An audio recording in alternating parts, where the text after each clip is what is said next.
This is on the side by side. But I appreciate y'all coming through, man. Much love to y'all. Welcome to Dari After Dark. I have a glorious set of people here with me today, and we are going to be discussing a somewhat controversial topic. The people at Jubilee, as you may know, the last time we did this episode, I notified you guys that I do love Jubilee, which is a YouTube channel. They have some very interesting and informative topics that I very much enjoy, and I think, you know, bringing something to you all and discussing these things with you all here on Twitch, I think brings value to the conversation and also allows some insight from other individuals who may be going through something like this, or maybe have someone in their family or a household that also experienced something like this. So these conversations are definitely well needed, especially in today's time. However, with that being said, there is, of course, the controversy that comes behind some of these topics.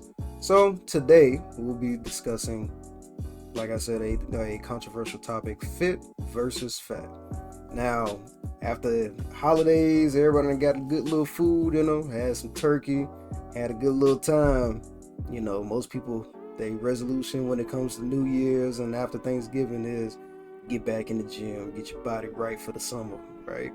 That's totally understandable, but you know, you also have to consider there are some individuals out there who do have these struggles, who do have the latent opportunity, and of course, you know, sometimes it has to be discussed. So today we got a few of our some people. If everybody wants to introduce themselves, we'll start at the top left. Ivor.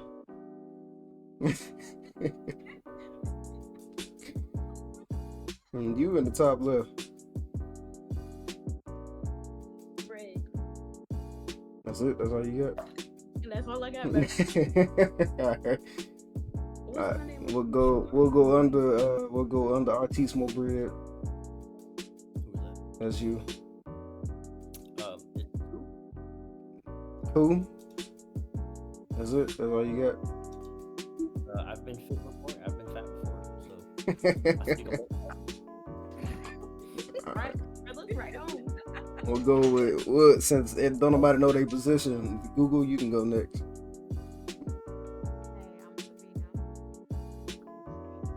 Okay. Lady Sensei, of course, is in here, but I'll let her introduce herself. Nah, you right there. I'm good. Alright, that's it. And then we got the homie, the boy, Brick Squad on the far left right there. Brick, you want to say anything? Yeah, yep. Nah, everybody already know me. Y'all done seen Brick a few times, man. We done did plenty of co-streamers together, so y'all already know what it is. But without further ado, man, if you have any insight or, of course, any personal experience with the topic, this is a safe space, so you are more than able and more than willing to put your piece in the chat as we go through the video. We'll start out just to kind of give you a premise of how this is going to go. We're going to, of course, bring up the video. They're going to be listening to it in the Discord while we are listening to it in the Twitch, and we'll kind of allow people to kind of introduce their points or academic topics based upon the knowledge that they currently have on the prompt that is provided, based on the video. Once that information is provided, we'll switch back to this screen here and we'll discuss either the end of the prompt or we'll discuss during the prompt if we agree or disagree with the individuals who are stating their piece. So without further ado, if that doesn't make sense, please let me know in the chat. But you'll see kind of how things are going as we go through. Roughly about 2.5 hours for everybody, so buckle up. Like I said, this is a safe space, so you are more than willing and more than capable of putting your piece out as you see fit. However, I will ask everyone, including my beautiful patrons today, to be respectful of other people's opinions and or academic information. This video is not sponsored by me, nor am I a individual who is sponsored by Jubilee. I just enjoy their videos, so I have to put that quick disclaimer out there. So any information that's provided does not reflect upon Jubilee or the YouTube channel of Jubilee. So that's just a quick disclaimer. Other than that, let's get into the video, man. I'm gonna pull it up on this side so you guys can see it, and we'll go from there. So I'm gonna switch over to this screen. Y'all don't need to see that. Y'all need to see this. So we playing the female version first. Female one. Yeah.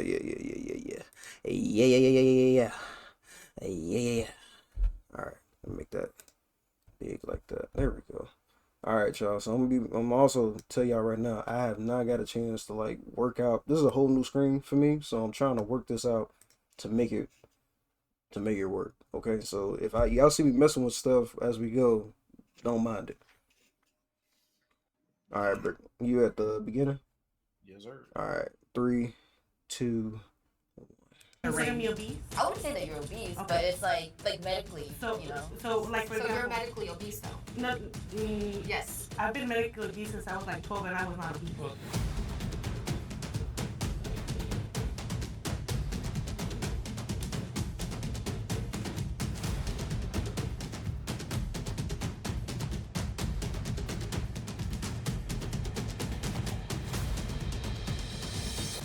Welcome back to Middle Ground. I'm John. I host the Radical Empathy podcast, and I'll be moderating today's discussion between fit women and fat women. And a friendly reminder, if you are writing a hate comment, you are part of the problem.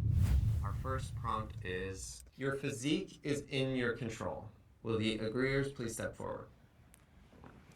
And then y'all, of course, let me know whenever Here's y'all a want me to question. pause. Okay, so if you want me When to you mean pause, physique, can you specify let me like pause what? real quick. Just Yeah, pause it, because I'm double hearing it. you hearing it from. It's Yeah, throwing you're me from off. his speakers, whatever. Yeah, we.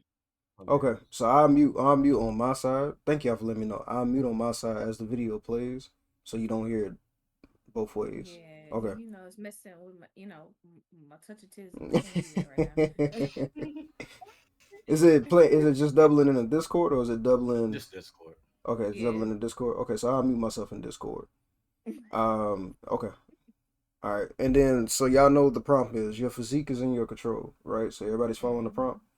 Okay, Mhm. so just let me know if y'all ever want me to pause throughout the video. Let me know, and I'll pause, and y'all can give your feedback. Same for y'all in the chat. Exactly are you trying to? I think physique is like the shape and size of your body. All right, folks, it is time for our absolute biggest deal of the year on Daily Wear Plus. That is fifth. And this man ran through an ad. All right. I stopped it. So Look, my bad. Go to 1 minute. 1 minute. Yeah. All right. Okay. Yeah. 1 minute. Yeah. All right. 3, 2, 1. Why were you hesitating? Because there's a lot of different illnesses around. So I have family members that have like thyroids and they can't gain weight or they can't lose weight. But I think that they can manage to stay at a place that's going to be healthy for them. To me personally, I do feel like I can be at a better place. I'm working on it, and that's my goal. So. Yeah, I agree with you 100%. I think that definitely people have ailments, there's different diseases and all that, but I think at the end of the day, what you can do, the best physical peak for your personal body is in your hands. You may not look like someone you want to look like, your ideal situation, but you can optimize your body to be the highest performance that you think that you can get to. When I first started working out, I lost 60 pounds, and I included just counting calories. I didn't have to work out as hard. I did the treadmill. I went at an incline, and I just walked the whole time, watching a movie and just walked. I just made healthier choices, and I've been mindful about what I put inside my body. Like you put in that effort, right? You made those conscious decisions Exactly. to walk on the treadmill, count your calories. You were super exact with everything, and that's how both of you guys were able to lose so much weight, right? So your physique is 100% in your control. It's just that nobody wants to put the effort in. Just so we can invite the disagreeers, that's a great point to bring in our disagreeers. Whoever wants to pick up where we just left off. So, while of course there are aspects that I think you can control about your physique, I think there are more things that are out of your control. Like, it is so much more expensive to eat healthy than it is to eat like crap. If I go to the grocery store and I just want to buy a bunch of frozen meals, that's going to be so much cheaper than me going and buying fresh produce and fresh fruit and everything. I disagree. You I disagree too. Why do you disagree? The prepackaged foods, the frozen ones, way more expensive. I've been on a budget, eternally, I always, always, always save money by just going to the grocery store and buying ingredients. I agree with you on that, but I can go get a frozen meal sometimes for $1.50, $2, where if I want to cook a whole meal, like depending on what all the ingredients I'm getting, that could be $10. So you'll get more. Yes, but still, you have to think from people who have like no money and they're thinking like, oh, I can get. I've had no money. I've had $12 for a week's amount of food. I hear both. I think that you definitely, in the short-term mindset, it is cheaper. You go to a fast food restaurant, they have like a dollar menu. I think they've even increased the dollar menu now. So, which is crazy. It's like $2 menu. So that's valid, I think, but I think it's killing us in the long term. Like it's like that short dopamine effect, the dopamine where you're like, oh, I just need something right now. I think that's the issue. I also did want to, just touch on, other than like food costs, like there's also privilege when it comes to like having time to cook stuff. Definitely, Like if you work a 100%, full-time 100%. job, if you have kids and stuff, a lot of the time it's just easier. You don't have the time and energy. Like I enjoy cooking, but it's a lot of work sometimes. And it's much easier for me to just like go through the drive-through. And then also privilege when it comes to like your mental health. When you are depressed, when you're struggling to even like get through the day, it can be really hard to have that motivation to eat well, to move your body and stuff. So for then when people are like, oh, well, why aren't you working out? It's like, dude, I can barely even get out of bed. So like, please stop with that. I just wanted to say that I didn't step forward because I have PCOS and I just recently got diagnosed with it. So with PCOS, it's so much more difficult for me to lose the weight and control what I want my physique to look like. It's just so much harder. It's not impossible, but it is. We can fix it. It's something and we that can can fix be it. fixed. PCOS, we can fix Sorry it. to cut y'all off, but Brie, I just wanted to hear from you. The question, like, your body is in your control, I just think it is not 100% in your control. To say it's like black and white, you can change it or you can't, is just crazy. It's just so nuanced. I really appreciated you bringing up the food access that you have, the knowledge access, your socioeconomic status. I go to the gym, I sit there, and I'm like, if only everyone had access and the free time to do this. I'm sure so many other people would love to do that, but people are struggling. They need to pay their rent. They can't just allot that time. They need to prioritize. And I think that's ultimately what is really sad. Everyone would love to take care of themselves. I disagree. I'm sorry, I disagree. Like, there's some of us who are on the fit side that don't have that privileges. I wake up at 4 a.m., have a full-time job.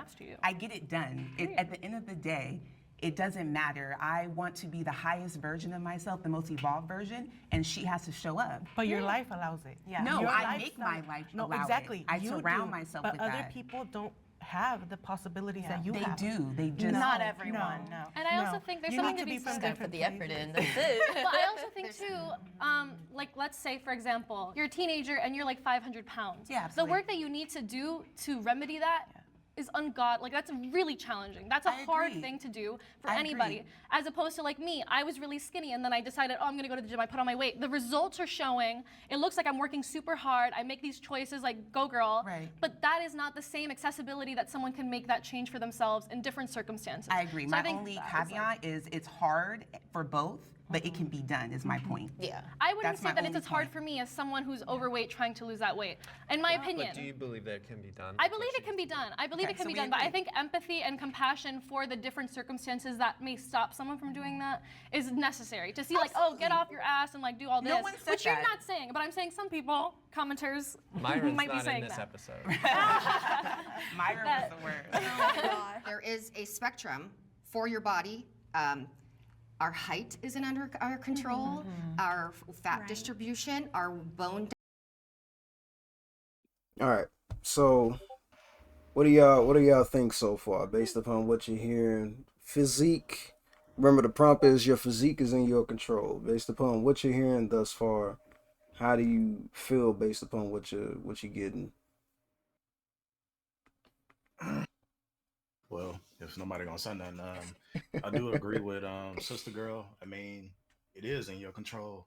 I mean, I understand people got like kids and stuff, and day-to-day life and jobs. But if you heard, she said she wake up at 4 in the morning and get it done. It only take like 15 to 30 minutes to get a good workout in and eating healthy to get your physique like like the fit people. It's not hard. You just got to do it. So. Yeah, I second that. Okay. I second. hard. It's definitely hard if you got other stuff, but you just got to make that sacrifice. On do you want to get Yeah, an be extra dedicated. hour, or you want to wake up early and run a mile or walk? You know what I mean? Honestly disagree with that because I feel like people, you don't, you can have empathy for somebody who's going through something you never went through to a certain extent, but you will never deeply understand them. So I feel like judging somebody who says, I don't know, I'm depressed, I can't get out of bed, but you're like, nah, you just have to have the will. And you can't do that. People are going through stuff. They feeling a certain type of way. They sometimes shit, I've been there. I had days where I couldn't get up. I got myself help. I know how it is. And I was working out for 4 years. And I was studying. Years ago I was studying and I was going to the gym and I had the will. I wanted to do it. I looked good. I loved the way I was eating and everything. But I also, was on the other side where I started to gain weight. I couldn't get up. Still studying. I prioritized my study and my well being. My body needed to wait. So I don't think it's that easy. Not. I don't think me or Brick were saying it was easy. It's definitely not easy, but you also got to think like everyone like willpower is different. Some people can just say, you know what, tomorrow I'm gonna get up at 6 and do XYZ. And other people, it takes like time for you to tell yourself every day, eat healthy, work out, or eat less and be more active. Like, yeah, it's definitely difficult, but I think it's possible Do you for think everyone. so, Google? And then I'll put this to Calvin as well. Do you think it is a premise of when it comes to like mental health, right? We know body dysmorphia. We also know that things like PTSD, like um, situations of being like ostracized to an extent when you're a child, right? Rather you be in school or educational background. Do you think, and I'm more prompting this towards Google because of what you stated, but of course Calvin as well. Do you think those things can also kind of contribute to the latency as well as the lackluster of being fit, being active, taking the time out to allow yourself the opportunity to build said willpower, um to to allow yourself to be more healthy, because I think it is more of an allowance. It's not necessarily a tried and true wake up every morning at 4 o'clock. It's more of like you have to be willing and allow yourself to be fit, if that makes sense. But I'll start it with y'all too. Ladies first. Nah, you need to rephrase that because I'm still thinking about it. Okay, so basically, so for simplistic terms, do you think that, like you were saying earlier, that the mind and body is one thing, right? But if you have contributions of like mental state, do you think those things contribute a lot more to you having a lackluster ability to want to motivate yourself to be fit and to be active and to stay active? So pretty much you're saying if the mantle has a bigger impact on that, Yes. in my opinion. Yeah, I think it does. Because at least, I don't know, I can only talk from experience. At least for me, that was the case. It was not the will, it was not, oh, all of a sudden I don't care to go to the gym anymore. Oh no, like I actually got kind of low key addicted. I love to look into a mirror and see how my body is changing and how I get slimmer and fitter. I love that. So what made the change in the end was only my mental. That was that was the only reason that I stopped going to the gym and I started to gain weight.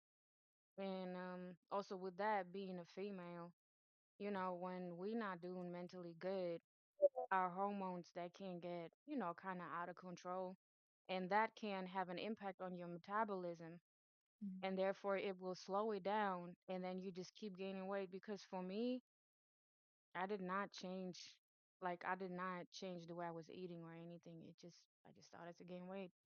I was not eating more or anything like that. I just didn't work out and started gaining weight uncontrollably. So yeah. And what do you take from that, Calvin? Because I do think it's a very interesting point when you talk. That's the reason why we played the female or the woman's part first, and then go into the male. And you'll see when we get into the males part, the males are way more. Aggressive towards each They other. they are. Like, You're gonna see the drastic difference when we played the woman's version to the man's version. You're gonna be like, yo, they are not holding no punches. But and I think that's why it's also good for all of us to kind of be in here because you get both sides of the coin.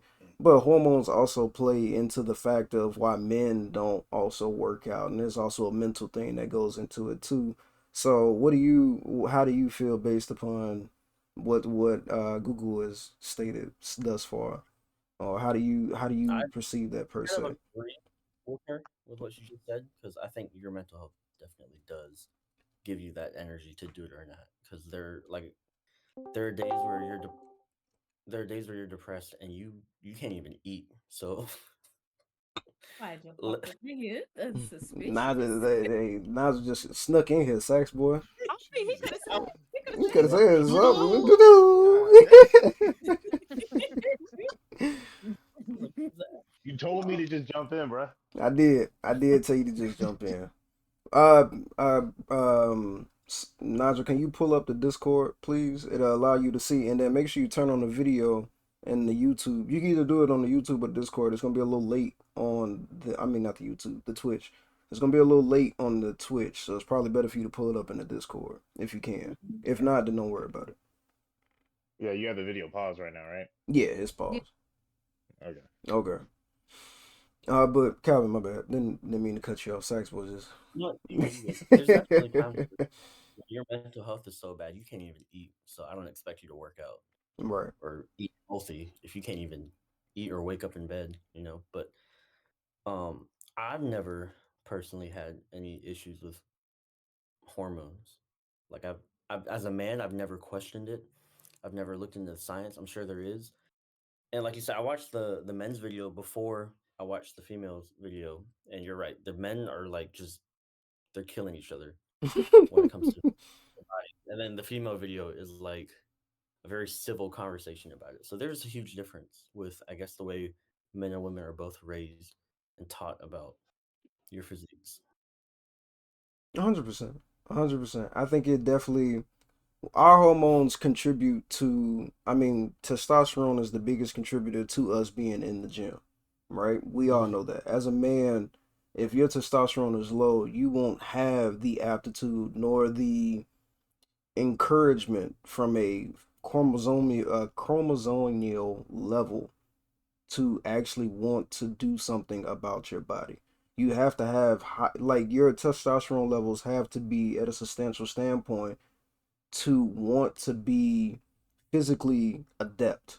You know what I'm saying? And that's not I wouldn't say common sense, but that's been proven by science.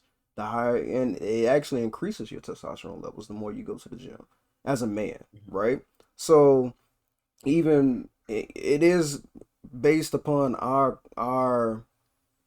um it does affect us, right? From a hormonal level, it does affect us, and we don't realize it because we don't think of our bodies, like you said earlier, Calvin, in the same format as women do, right? Hormonally, they have a lot of attributions that kind of contribute to the the purpose of wanting to look a certain way, right?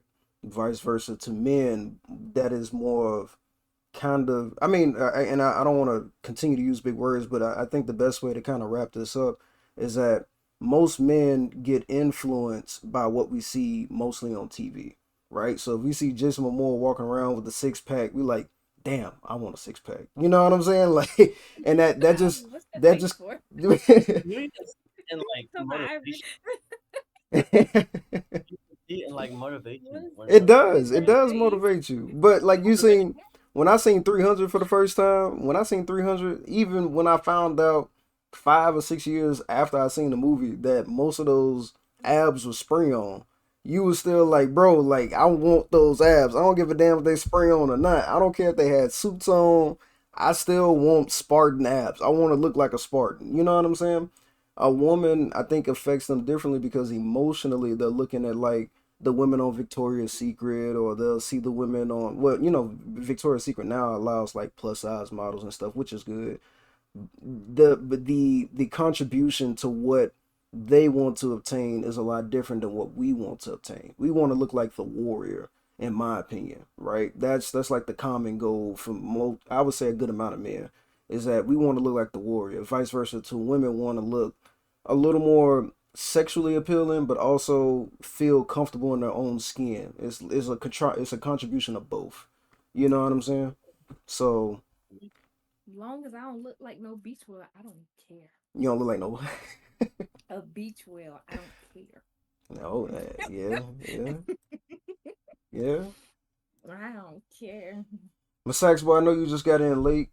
We are currently on the prompt. Your physique is in your control. We will be moving to the next prompt, but you can chime in on the next one. So we're gonna skip past to the next prompt and allow that to not skip. We're gonna play where we from, Brick, because I know you playing Discord, so I'm not gonna make it too trouble. We're just gonna play the rest of it through, and it's gonna follow to the next prompt. Does that make sense? Yeah. Okay. Cool. All right. Any hang fires before we move on? Okay. All right, Brick, you ready?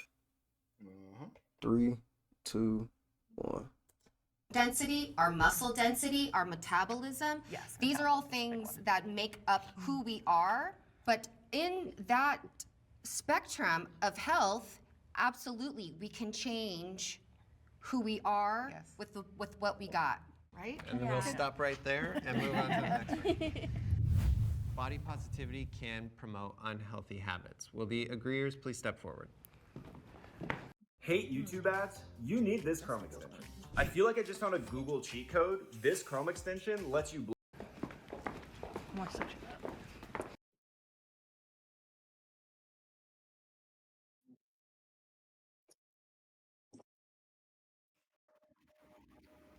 No, I got ad block on. Yeah. 741.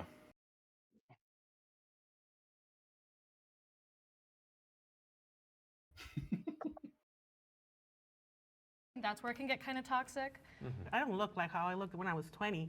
So body positivity is encouraging yourself to accept you're gonna transform eventually. When you're 40, when you're 50, you're gonna get wrinkles, you know. He done press play. This man. Come on, bro. Come on, bro. Press Man, play. I thought my shit was lagging for a second. I was like, bro. Yeah, I'm ready. That's where it can get kind of toxic. I don't look like how I looked when I was 20. So body positivity is encouraging yourself to accept you're gonna transform eventually. When you're 40, when you're 50, you're gonna get wrinkles, you know, all these things. So yeah, definitely body positivity should have taken another route instead of just saying it's for bigger people, because it's not. It's for all the variety of people that need to accept you're changing. Yeah, I think the pendulum has switched to the furthest extreme. I think body positivity was created because there wasn't a space for people who could have acceptance in bigger bodies. And I think it's just gone to the furthest extreme now. And like, women come in all shapes and sizes, right? And every woman is beautiful. And I think that you should really be confident in your body and the way that you look, you know, wake up feeling your best. But I feel like especially on social media and in society today, this body positivity movement, I've seen like multiple times where there's like obese women promoting body positivity. And it's like, I wouldn't want like my What's kid. obese for you? Like an unhealthy lifestyle. No, like but overweight. what do you mean what's obese for you? Obese, like a for medically me, obese. if you see me, you What's her consider me range? obese? I wouldn't say that you're obese, but Okay. it's like medically, you know. So like for So example, you're medically obese though? No, Yes. I've been medically obese since I was like 12, and I was not obese. Well, does anybody here? So would anybody here explain what they mean by medically obese? Just- Exactly. Like when you go to the doctor's office and you get weighed on a scale, and they'll tell you, oh, you're a little bit overweight, or they'll say you're morbidly obese, you're because of your whatever height. thing. So like if you look at me, you would be like, oh, she's a little plus size, but I am technically considered obese. So by my doctors. And I was obese at, I think it's 30 BMI. Now the BMI, have come to learn that it's a little bit tricky now. Right.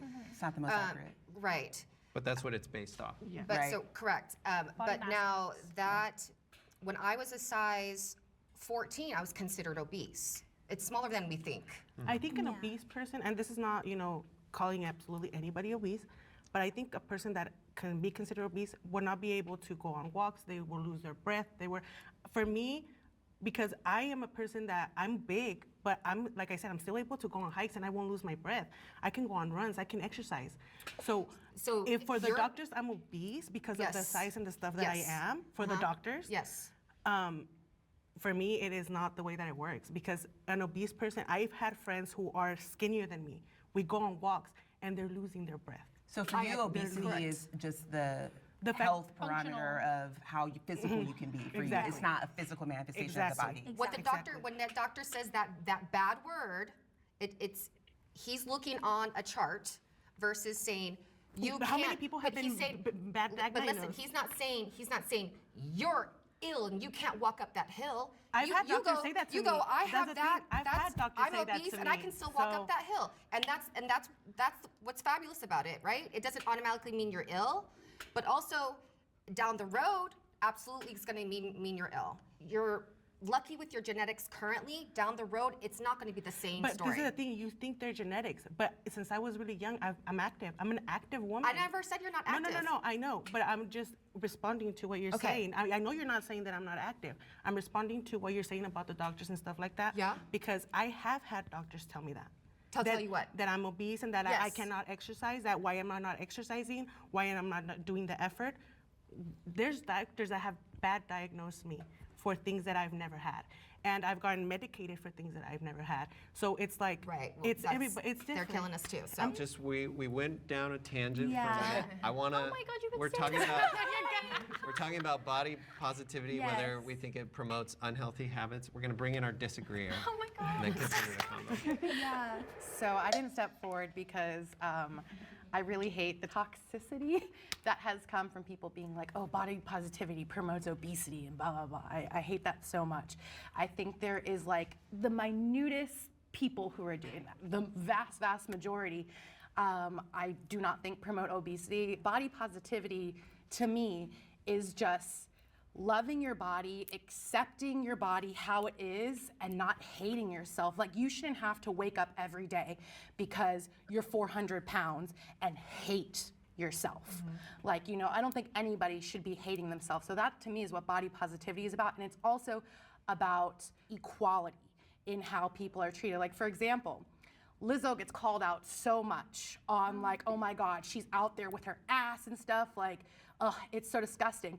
But Chapel Roan, who, God, I love Chapel Roan, was at Gumball and came out as Statue of Liberty and had her ass out. Did not see a single person online saying, oh, so why she have her ass out? It's like, it's a double standard. People inherently hate fat bodies and don't think they should be seen in society. I actually disagree with that because I do see people hating on Chapel Rowan for the way that she looks and her outfits, and there's going to be hate on both sides. Oh, of course, there's going to be hate, but I meant like the volume of hate that Lizzo gets compared to Chapel Roan. Like, I would say, like, it's much smaller. Like, you constantly hear about like Lizzo, and I have a question. About Lizzo. Okay, Always one comes of the back to Lizzo. One of the few. She's lost weight. I know. She's lost a lot of weight right now. One of the few times I saw her streaming, she had this gorgeous cake was gifted to her, enormous. Went in with it with a fork and was eating constantly and talking to the camera while she was streaming. The volume of the cake that she ate, I just went, oh my God, how many people are watching this? It was a horrible representation. I hated every moment of it. What do you say about that? Well, my question would be, if there was a thin person doing that, would you have had that same reaction? Yes. Yeah. Okay, then I think it's more about, like, she's not promoting obesity by eating cake on camera. She's just, eating cake on camera. But if she's the representation of body positivity and she's behaving this way, is that promoting a negative light? Have you noticed that she just posted a video that she lost weight? Like No, that no, was, absolutely oh, don't. yeah. I She just absolutely posted not. a video. I She absolutely lost did the not. weight. You can see the difference. Because I don't want her in my algorithm. So it was just probably that one day that you saw her doing that, but that doesn't identify her as a whole person. Yeah, in defense of Lizzo, Bro, not sometimes I what? don't in defense of her, I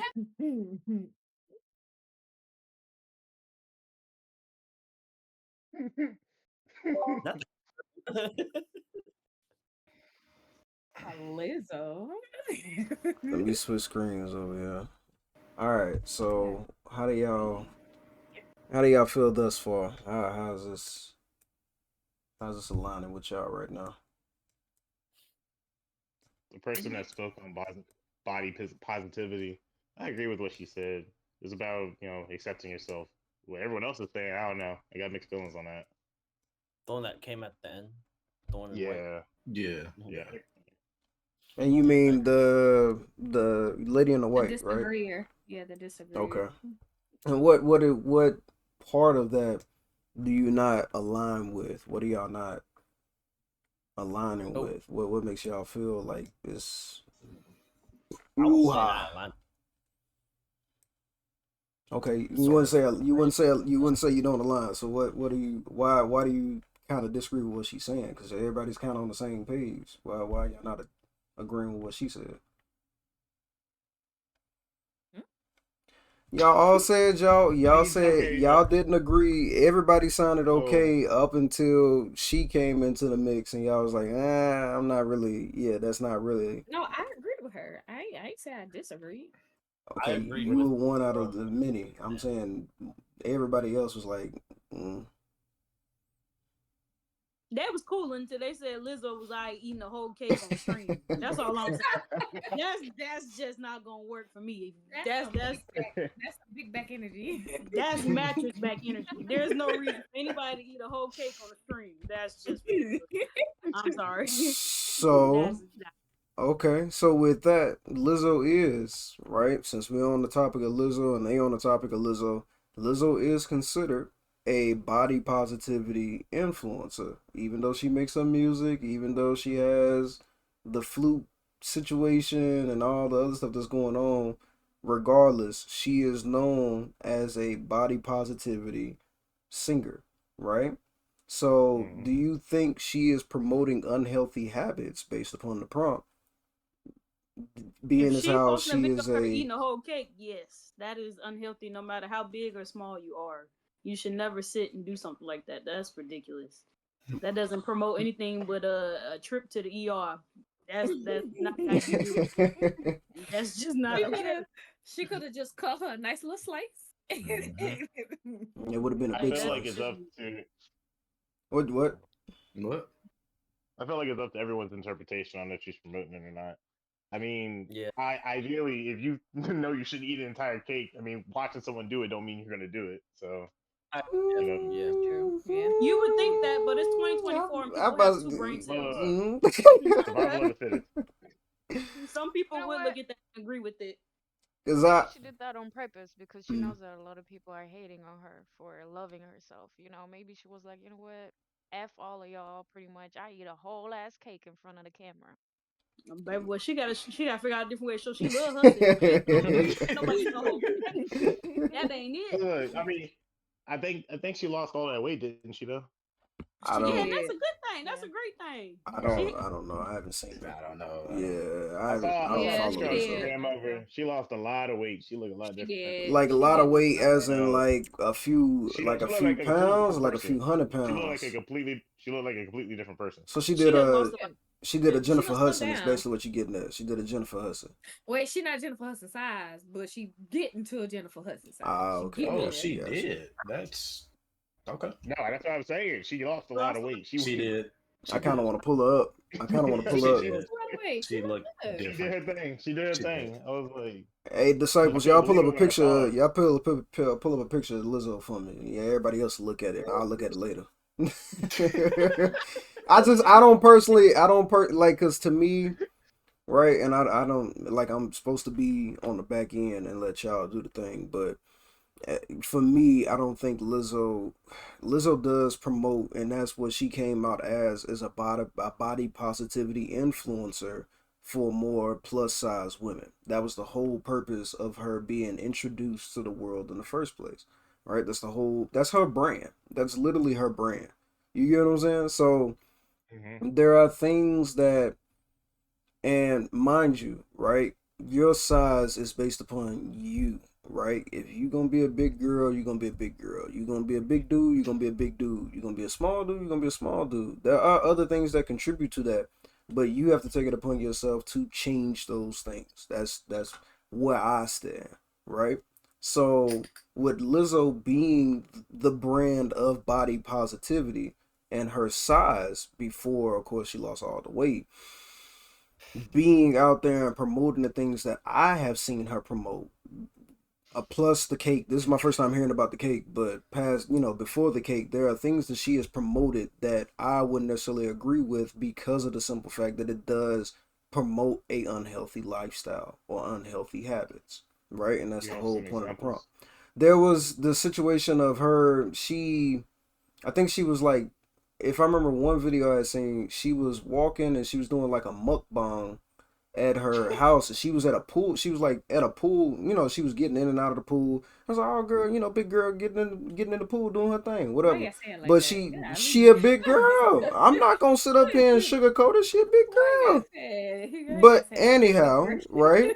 She was up there doing her thing, and then right after she got out the pool, I think she had like a mukbang, like she had food all over the place, and she was doing her thing. And I was like, for the people who enjoy this type of content, that's all for you. However, with her brand being a body positivity situation, you would think the food would have been of a more healthier choice rather than the things that she was eating. You get what I'm saying? And there's a few other people that do things like that, like even skinny people, and I'm not on neither side. I'm saying skinny people do it too, because there's plenty of people who do mukbangs to get famous, and they'll go and like buy $50 to $100 worth of fucking McDonald's, and they will eat McDonald's all day. They will sit there and eat McDonald's for the mukbang, and McDonald's is not good for you. And they're like my size, eating McDonald's for a mukbang. Like, bro, you can't sit up there and eat 12 Big Macs and expect you to feel good afterwards. Like, that's just not how that works. You know what I'm saying? 200 supersized fries, like that don't, bro, you bringing in bad, and then expecting people to like enjoy this type of content, but people who care about their bodies are going to look at that and be like, bro, this ain't it. Mukbangs are one thing, mukbangs to do it when you're famous or to get famous, sure, but if you're gonna do it, don't be doing it to the point where you're actually killing yourself. You get what I'm saying? Like, that don't even make sense. You're doing this to get famous. Why are you trying to purposely kill yourself before you can even enjoy the fame? You know what I'm saying? Like, that don't even, to me, it doesn't etch, I think it still fits in the body positivity thing. I don't really think she's not really necessarily trying to promote a healthy lifestyle. She's just trying to promote, a lifestyle. Be happy with who you are. I agree to that. She hasn't gone out. She wasn't eating the cake saying like, "This is what I want people to do. This is what I do."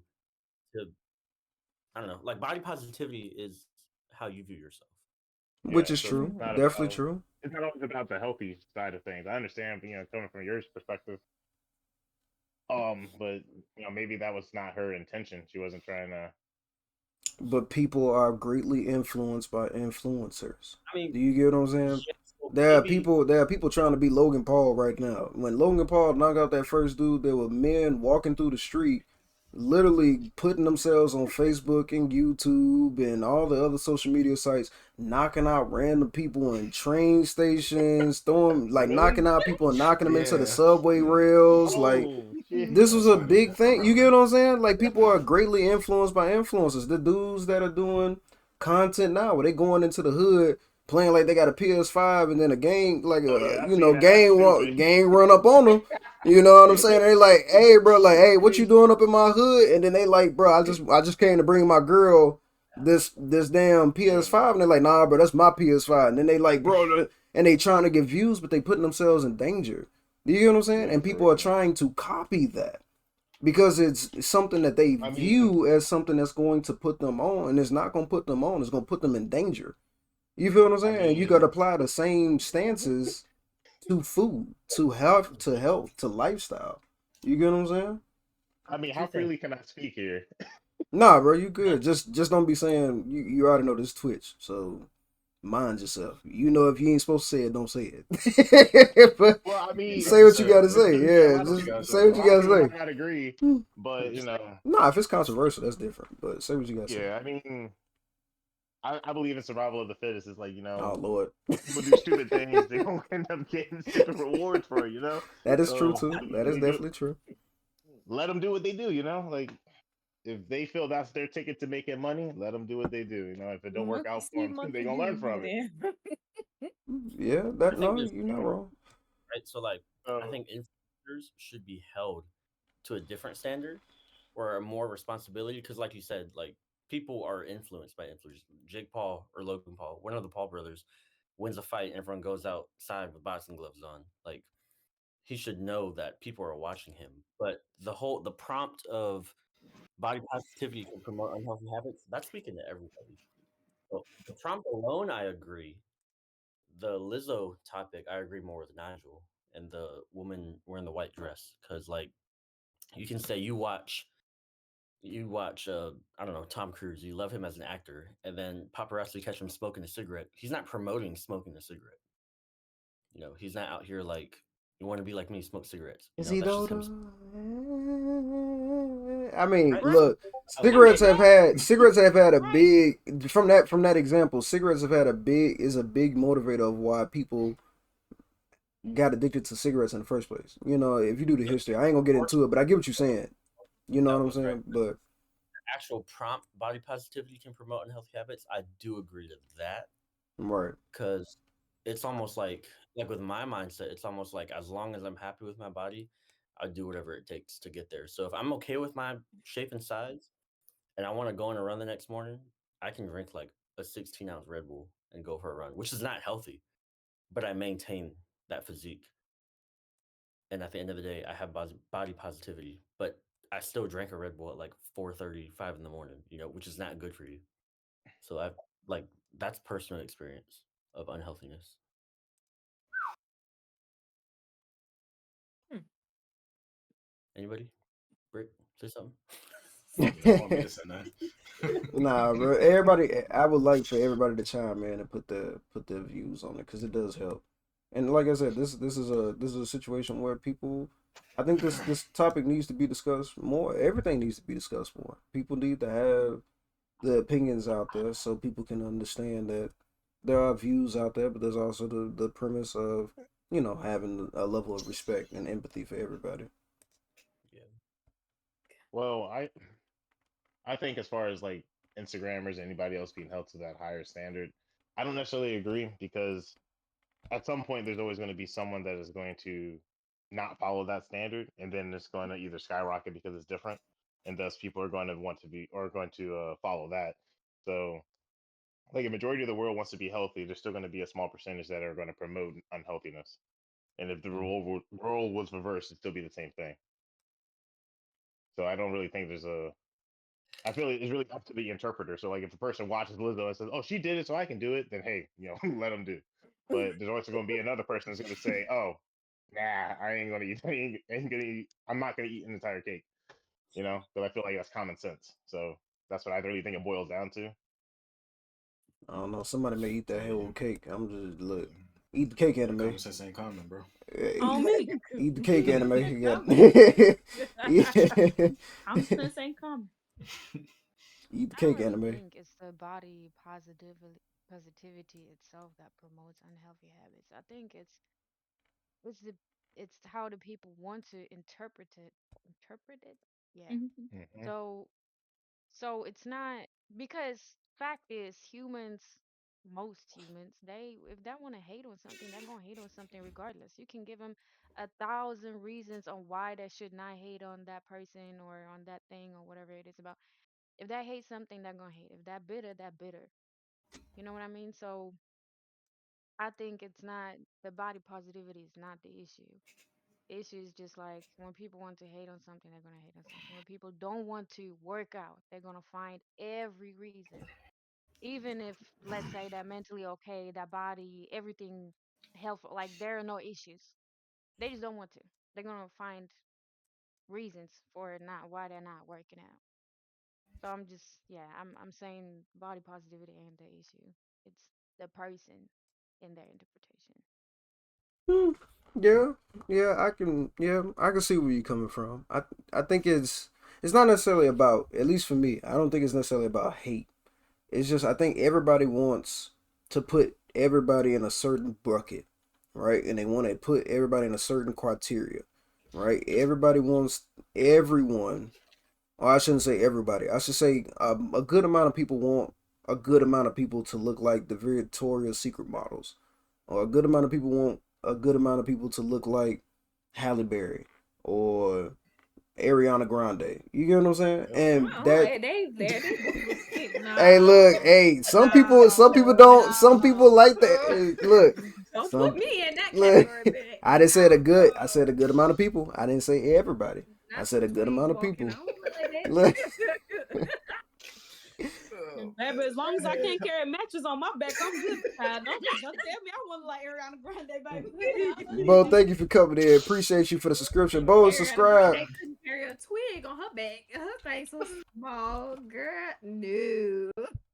But No, thank you. no,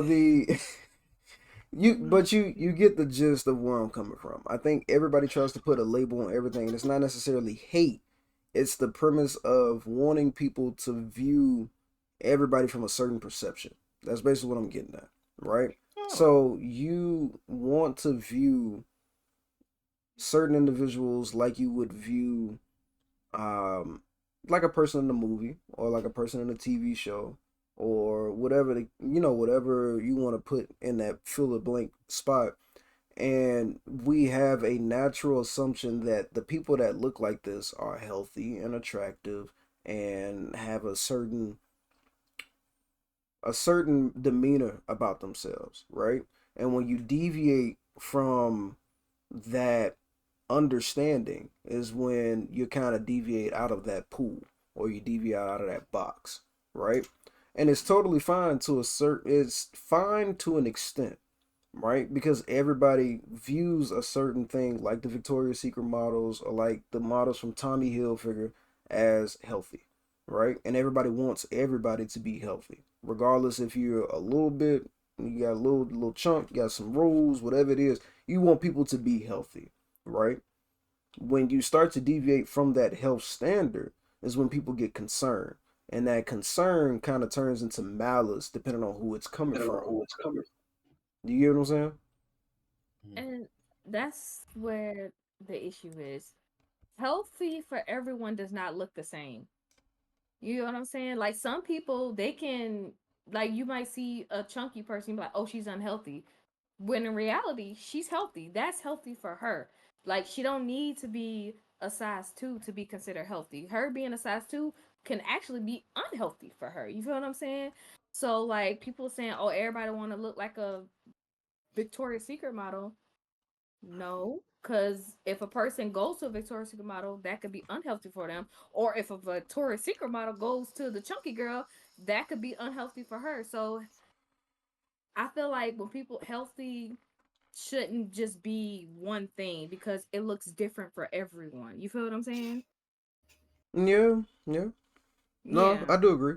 I think the lady in red is a good example of what we're Yeah, kind of cause tying yeah, this into. it looks different from everyone. It does. Yeah, because they try to hate on my girl. She said she can go up on them heights. Yeah, Stand up and you're not healthy. yeah, she That healthy. girl said she got it. They tripping.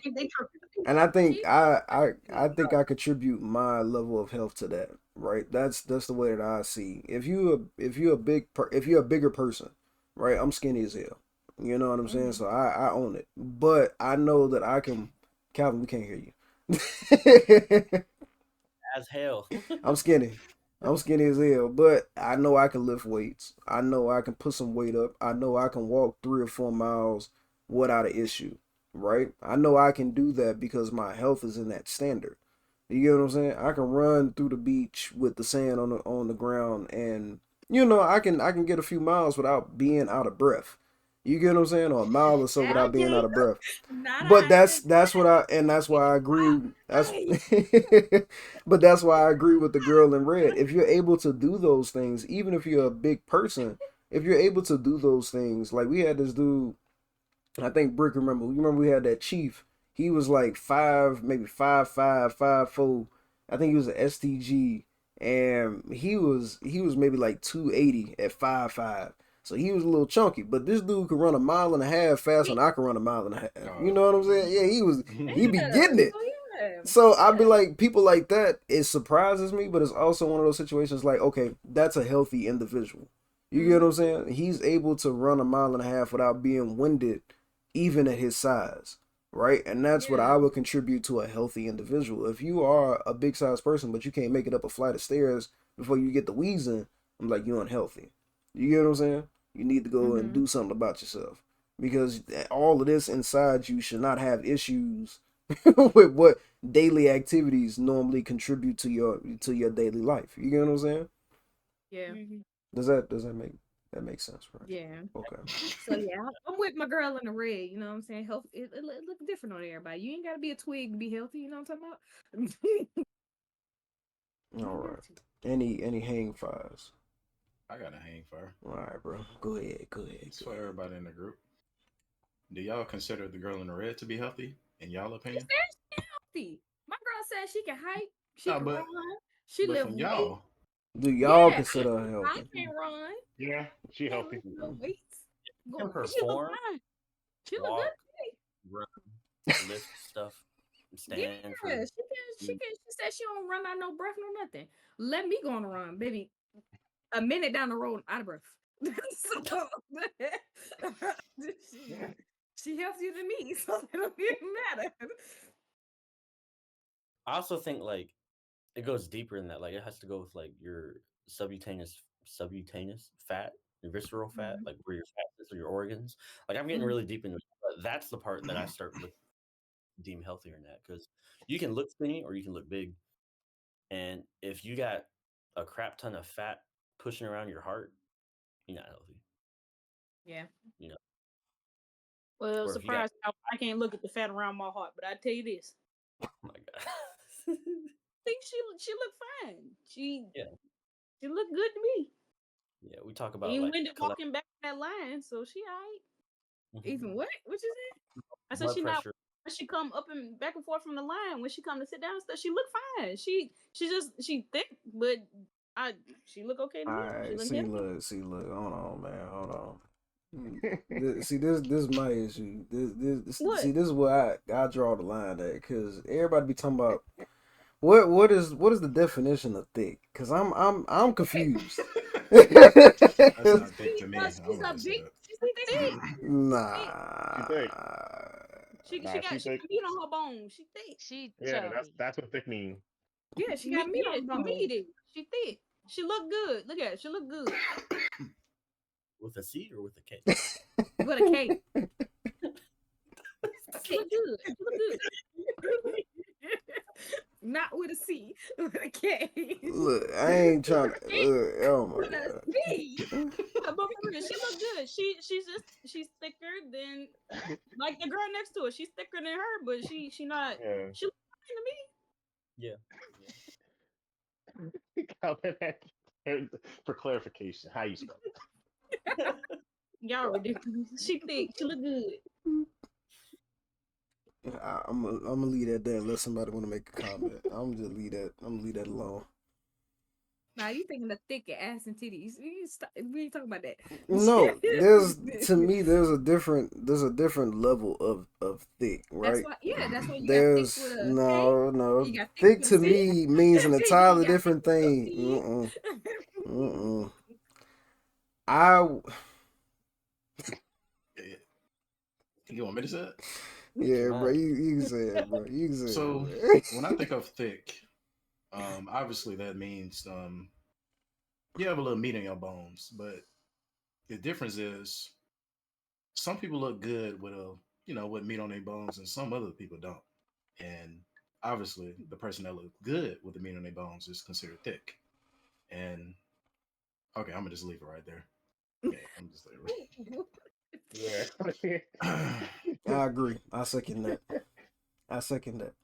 Well, to somebody she look good, baby. She thick. That 100%, and you're right. There you go. You There is you go. right. To somebody, She look out here in these Twitch streets or whoever watched this YouTube video, she look She good look good. to them.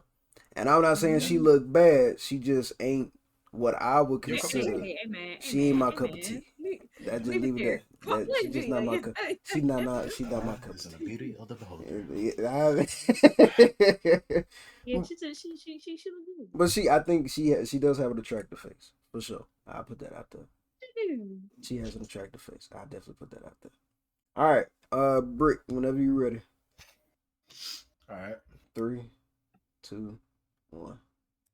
I've seen her post like, oh, here's a green smoothie that I got, or here's me with my salad, or like, here I am at the gym. I think there is this weird stigma where people that are overweight have to be perfect all the time. They can never just like, just have a cake. And I agree, it's foraging. I agree, it's not great. Listen, I'm not saying that's great. That was not too great. much. But I'm saying that like this one instance of her doing this amidst all her other ones of her trying to be healthy. Can I go on the opposite side of that? Like with Lizzo, there's like Eugenia Clooney. She's a very petite, tiny woman. Why are people saying, "Oh, good job, Lizzo"? Like, good job for eating healthier. But like when Eugenia Clooney's like trying to eat something like. But is Eugenia Cooney allowed to have hashtag body positivity? She does sometimes. So Is she promotes herself literally wearing like tiny Because we're- outfits, showing her body. That was my whole point. Is like these extremes are hijacking it. Yeah, I agree. They're not like, good representation. Yeah, No. that like the algorithm, they will push out the most extreme cases because they get the most views, and it's Right. what people want to see. Yes, it's dangerous. Including these conversations.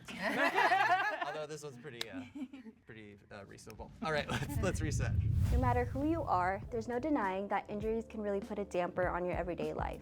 Like seriously, being injured when I'm trying to hit a new PR legit sucks. Luckily, there's people out there who can make your life easier. Just know that if you ever find yourself getting injured, you can turn to Morgan & Morgan, America's largest injury law firm. Morgan & Morgan specializes in a wide range of I have taken a weight loss.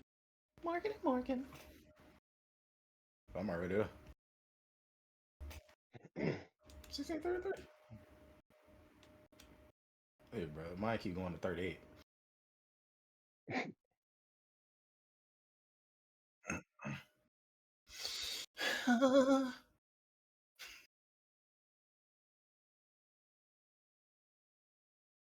Bruh. Yeah, just split.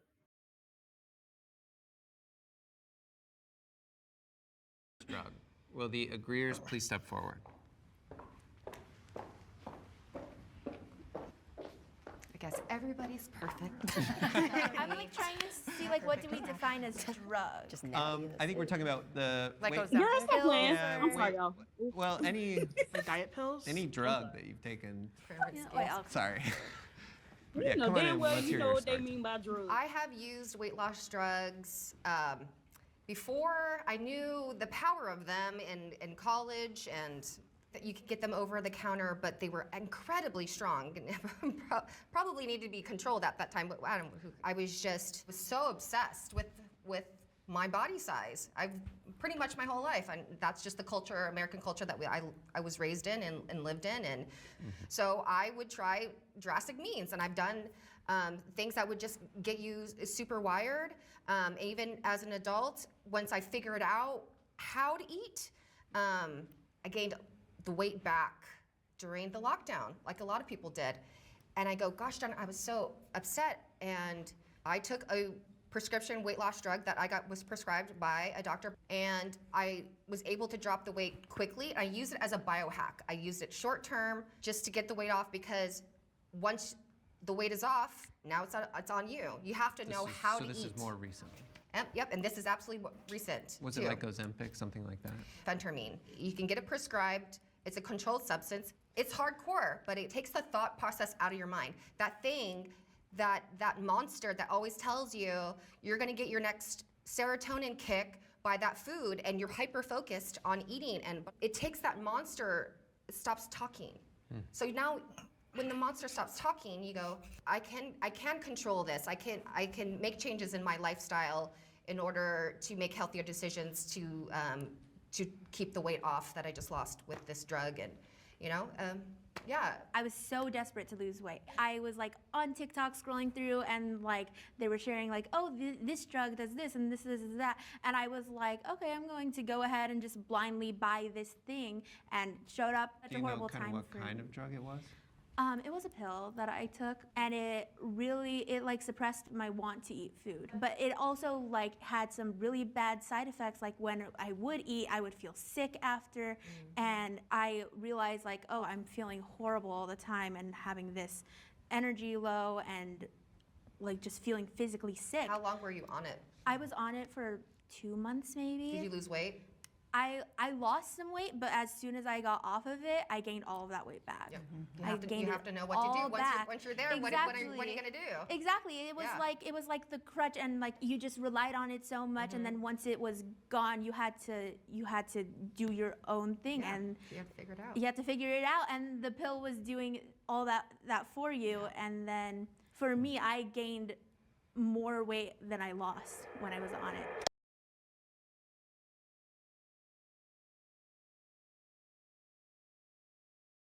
Considered taking Ozempic, but I've decided not to because you either have to stay on that drug long term to keep those effects, or if you get off of it, most people are going to gain the weight back. So I'm no longer interested in anything that is not a complete lifestyle change. Like for me, I have learned over the years that I would prefer to be fat and happy than thin and miserable. So like right now, I'm just trying to, eat less processed food, stay away from like sodas and stuff for the most part. But I will never count calories, like, or because to me that leads to disordered eating habits. For you? For me Or her, personally, okay. yes. I'm not talking for everybody. Okay. I'm not talking for everybody, but for me personally, and I do think for a lot of people, it can lead to disordered eating. Kind of circling back to the topic about taking weight loss drugs. Hell no, I would never take no weight loss drug. I worked really hard for my body, and I'm like a very big believer in that phrase. Like, if you wanted to, you could.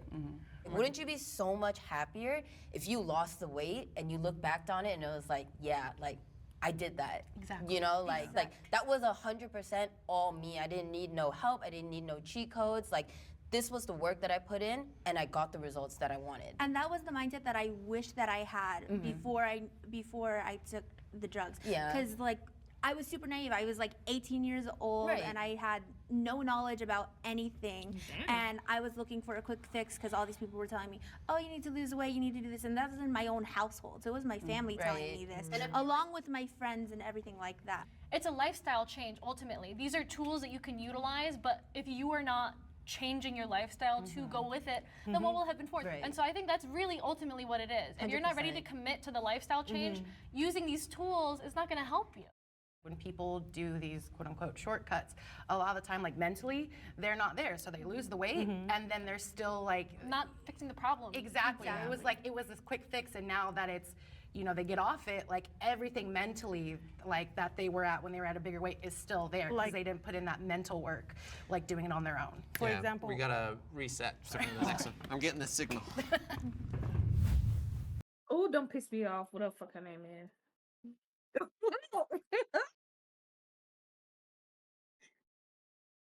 Nah, keep playing. I want to hear what she's saying.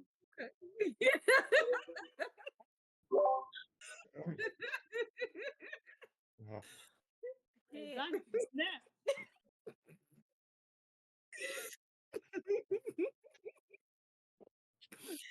Bruh, you could have kept playing that. I didn't hear what everybody said.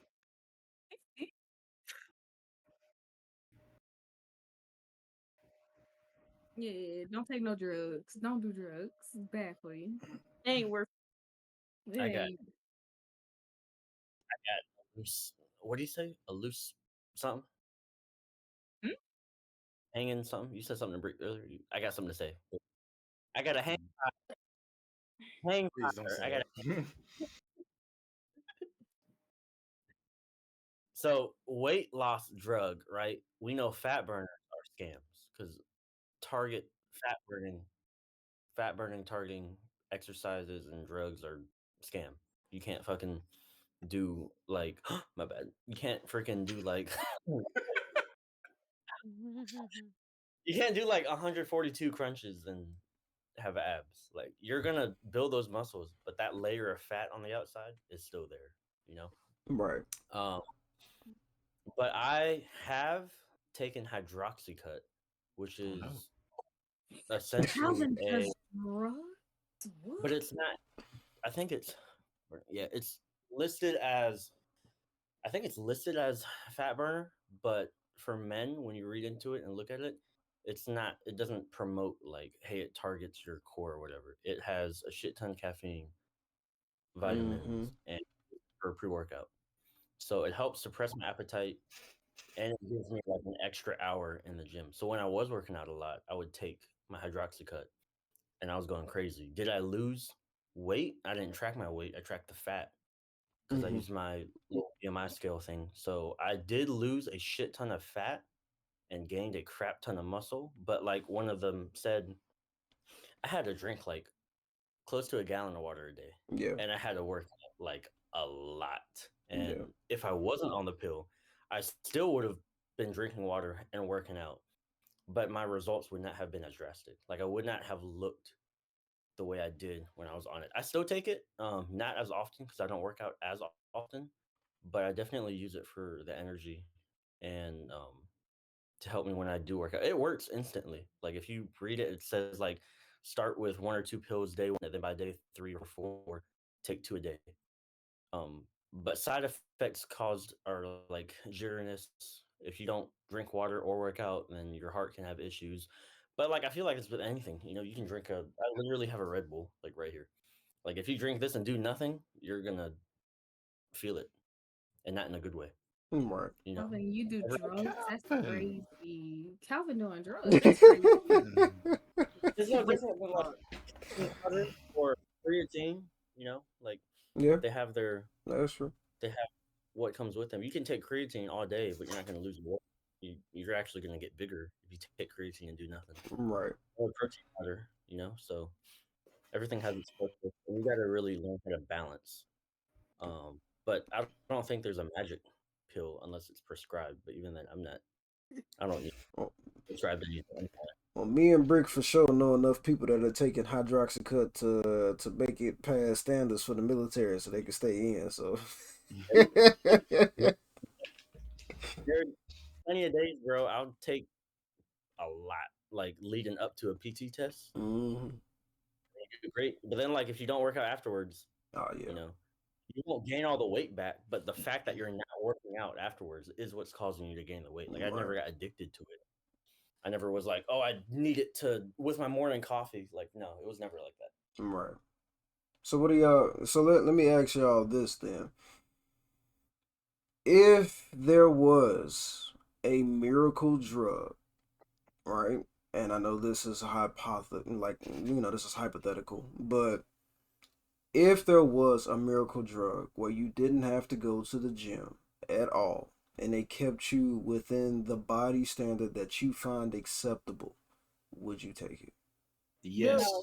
Yes. No. Yes. No. Yes. I feel like somebody not Because being everything comes with a price. Because I'll take this miracle drug. It's gonna get me where I want. But what is it gonna affect? Is it gonna make my heart stop? Don't worry about none of that. My It's kidneys promising give out on you. me? It Like, don't is worry about is none of that. promising you. It's promising you the ability to keep the body standard that you want. I'm not saying the body standard that you have. I'm saying the body standard that you want. So I let's get that. whatever it is. But what is it affecting for me to get the body standard that I want? You know what I'm saying? Like what other organs are you taking out for me to lose this weight? As long as you take it as prescribed, it's not gonna do anything else. But you gotta take it. I don't want it. I don't want it. I don't want it. I'd take it if it was. I would take it to use it as a way to maintain whichever bodies I craft in the gym, essentially. So whatever time I put in order to maintain that, I would probably take it at that point. But I wouldn't just go from like being severely out of shape to now having the best physique ever, essentially. I get it. Now you got a pacemaker. See, come on. You're digging too deep into it. I'm just saying. No, My thing is, hold on. My thing on that is because I wouldn't appreciate it. It's like, okay, I have it today, but then I'm not gonna appreciate the form I have because I'm probably not gonna be as consistent taking the pill. So what happens then? If they say you got to take it at the same time every single You have day, to and I get a don't, pacemaker because it's you not. know, It's I don't messing know. with your heart. It's messing with your heart. I think Ziny thinking too deep in it. That's the mindset that a lot of people are skipping nowadays with the Ozempic and all that other stuff. People are not thinking about the long term effects of this stuff. A lot of it, they don't know the long term effects of it. They Mm-hmm. put people on it, they see that it works, and they use these people as guinea pigs to get that dream physique. And then 10 years down the line, they do got a pacemaker because their heart ain't beating by itself and they down one kidney and all this other stuff. That is the mindset you have to have with that kind of stuff because that's the reality of what's actually going on now. Yep. So, Brick, why would you take it? Because I how you would. described it. I said Brick. Oh. So, Brick, why would Because you take it? how you described it is you pretty much said, hey, it's a magic pill to get you your pretty much the physique that you want. Mm-hmm. And you didn't say nothing about any side effects or anything. Mm-hmm. So why would I want to waste my time in the gym when I can just take a pill and hey, shit, I'm in the best shape of my life. Right. Why not? I use that time for something else. Fundamental. Reading is fundamental. You don't. I I'm didn't. just I going off didn't. what he told me. Yeah, I didn't specify anything else. I said there's basically a beauty pill. I gave you a beauty pill. This is gonna make you exactly the way you want to be. Whatever that is in your mentality, whatever you view yourself when you look in the mirror. I wish I was this person, or I wish I looked this way. This is the pill. That's the devil. I ain't got time for it. In life is short. I tell you. That's to me that sounds like a smooth ride to the glory, and I ain't trying to go there yet. Smooth ride to the Life glory. is short. I'll take it. If I die tomorrow, at least I'm looking good. Shit.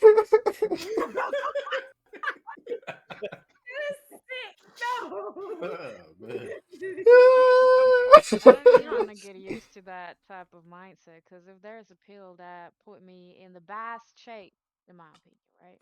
Mm-hmm. Then I don't know. That's how I personally think and I personally am.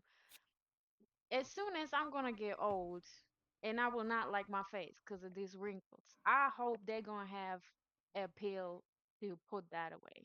Or I'm gonna run to the doctor and do some surgery because I got used to taking that pill that puts me in that shape. So I look beautiful, right now, like mid 20s, looking in the mirror and like having the perfect shape and everything. But I don't know. I don't even want to put that in my mind that it's that easy because then I always look in the mirror and want to look good. So whenever I'm gonna get old, the chances are pretty much like decreasing that I'm just gonna love myself in my age, my wrinkles, my everything. And I do want to love myself whenever I'm 50, 60 years old with all those All the wrinkles. wrinkles, all of them. Yeah. Love them all. Like That's a lot of wisdom and grace. You know what I'm saying? Gotta love it. Yeah, his first everyone's looking question. forward to having extra skin. All right, Calvin was trying to say so. What? Yeah, What? Wait, hold on. What did you say? What did you say? What did you just say, bro? Yo, what? Wait, what did you just what? What? All No, right. but his first thing, just like Brick said, like all he said was take it and your dream physique. Yes, I didn't hear him say it would give you that strength, and that's what I'm after. So I'd still be working out because I don't want to look good and be weak as fuck. So Get that SpongeBob. You just blow them. You Tripping. just blow them little. Y'all is tripping. So Just blow them somebody balloon take joints up. shit and puts a candy wrapper on it and be like, "Yo, this is the best candy you ever taste. Eat this candy." And you gonna eat it? You bite it and you like, "No, this is shit." Well, because it was portrayed as candy, so naturally, yes, I'm gonna probably open it up, and then if I smell shit, I'm gonna be like, I don't think I want this candy. Question the fuck out of it. If it's displayed as candy and if it's in a, I'm just saying that example doesn't necessarily work because if it's wrapped in a candy wrapper, it looks like candy until I open it, and then I'm like, oh, this is not candy. But And that's the that's basically same. what you're doing Not with that necessarily. pill. Not necessarily, Yes, it because people is. who take, okay, like a good example, right? Everybody knows it's the big Ozempic phase right now, right? Everyone is taking Ozempic right now, right? What is Everyone that Ozempic? I should say everyone that wants to lose weight is taking Ozempic. Ozempic is a diabetic drug. That is mainly what it was made for. It was made for diabetics who are usually overweight or obese to help them control or maintain their and Ivory may know a little more about this, but their blood Hell sugar if I levels. do. I'm type 1, baby. Yeah. But it's to maintain or to help them maintain their blood sugar levels, right? So they don't end up excessively eating to cause their blood sugar to spike or to lower and then cause them to go, the It's code not out for their basically. blood sugar. It's literally just for their weight. They type 2, Right. But if they're type diabetes, 2, so right. it's just to make them not want to eat, Right. so that they don't keep gaining weight. Because when they end up being type 2, it's more than likely from being overweight, having a lot of fat on certain organs. So it's not for their blood sugar at all. It's literally just to help them stop gaining weight, try and kill off that fat so that they can reverse their diabetes. Right. Okay. So with that being said, people are taking Ozempic to help with that situation, right? Some people are also taking Ozempic because they're just overweight.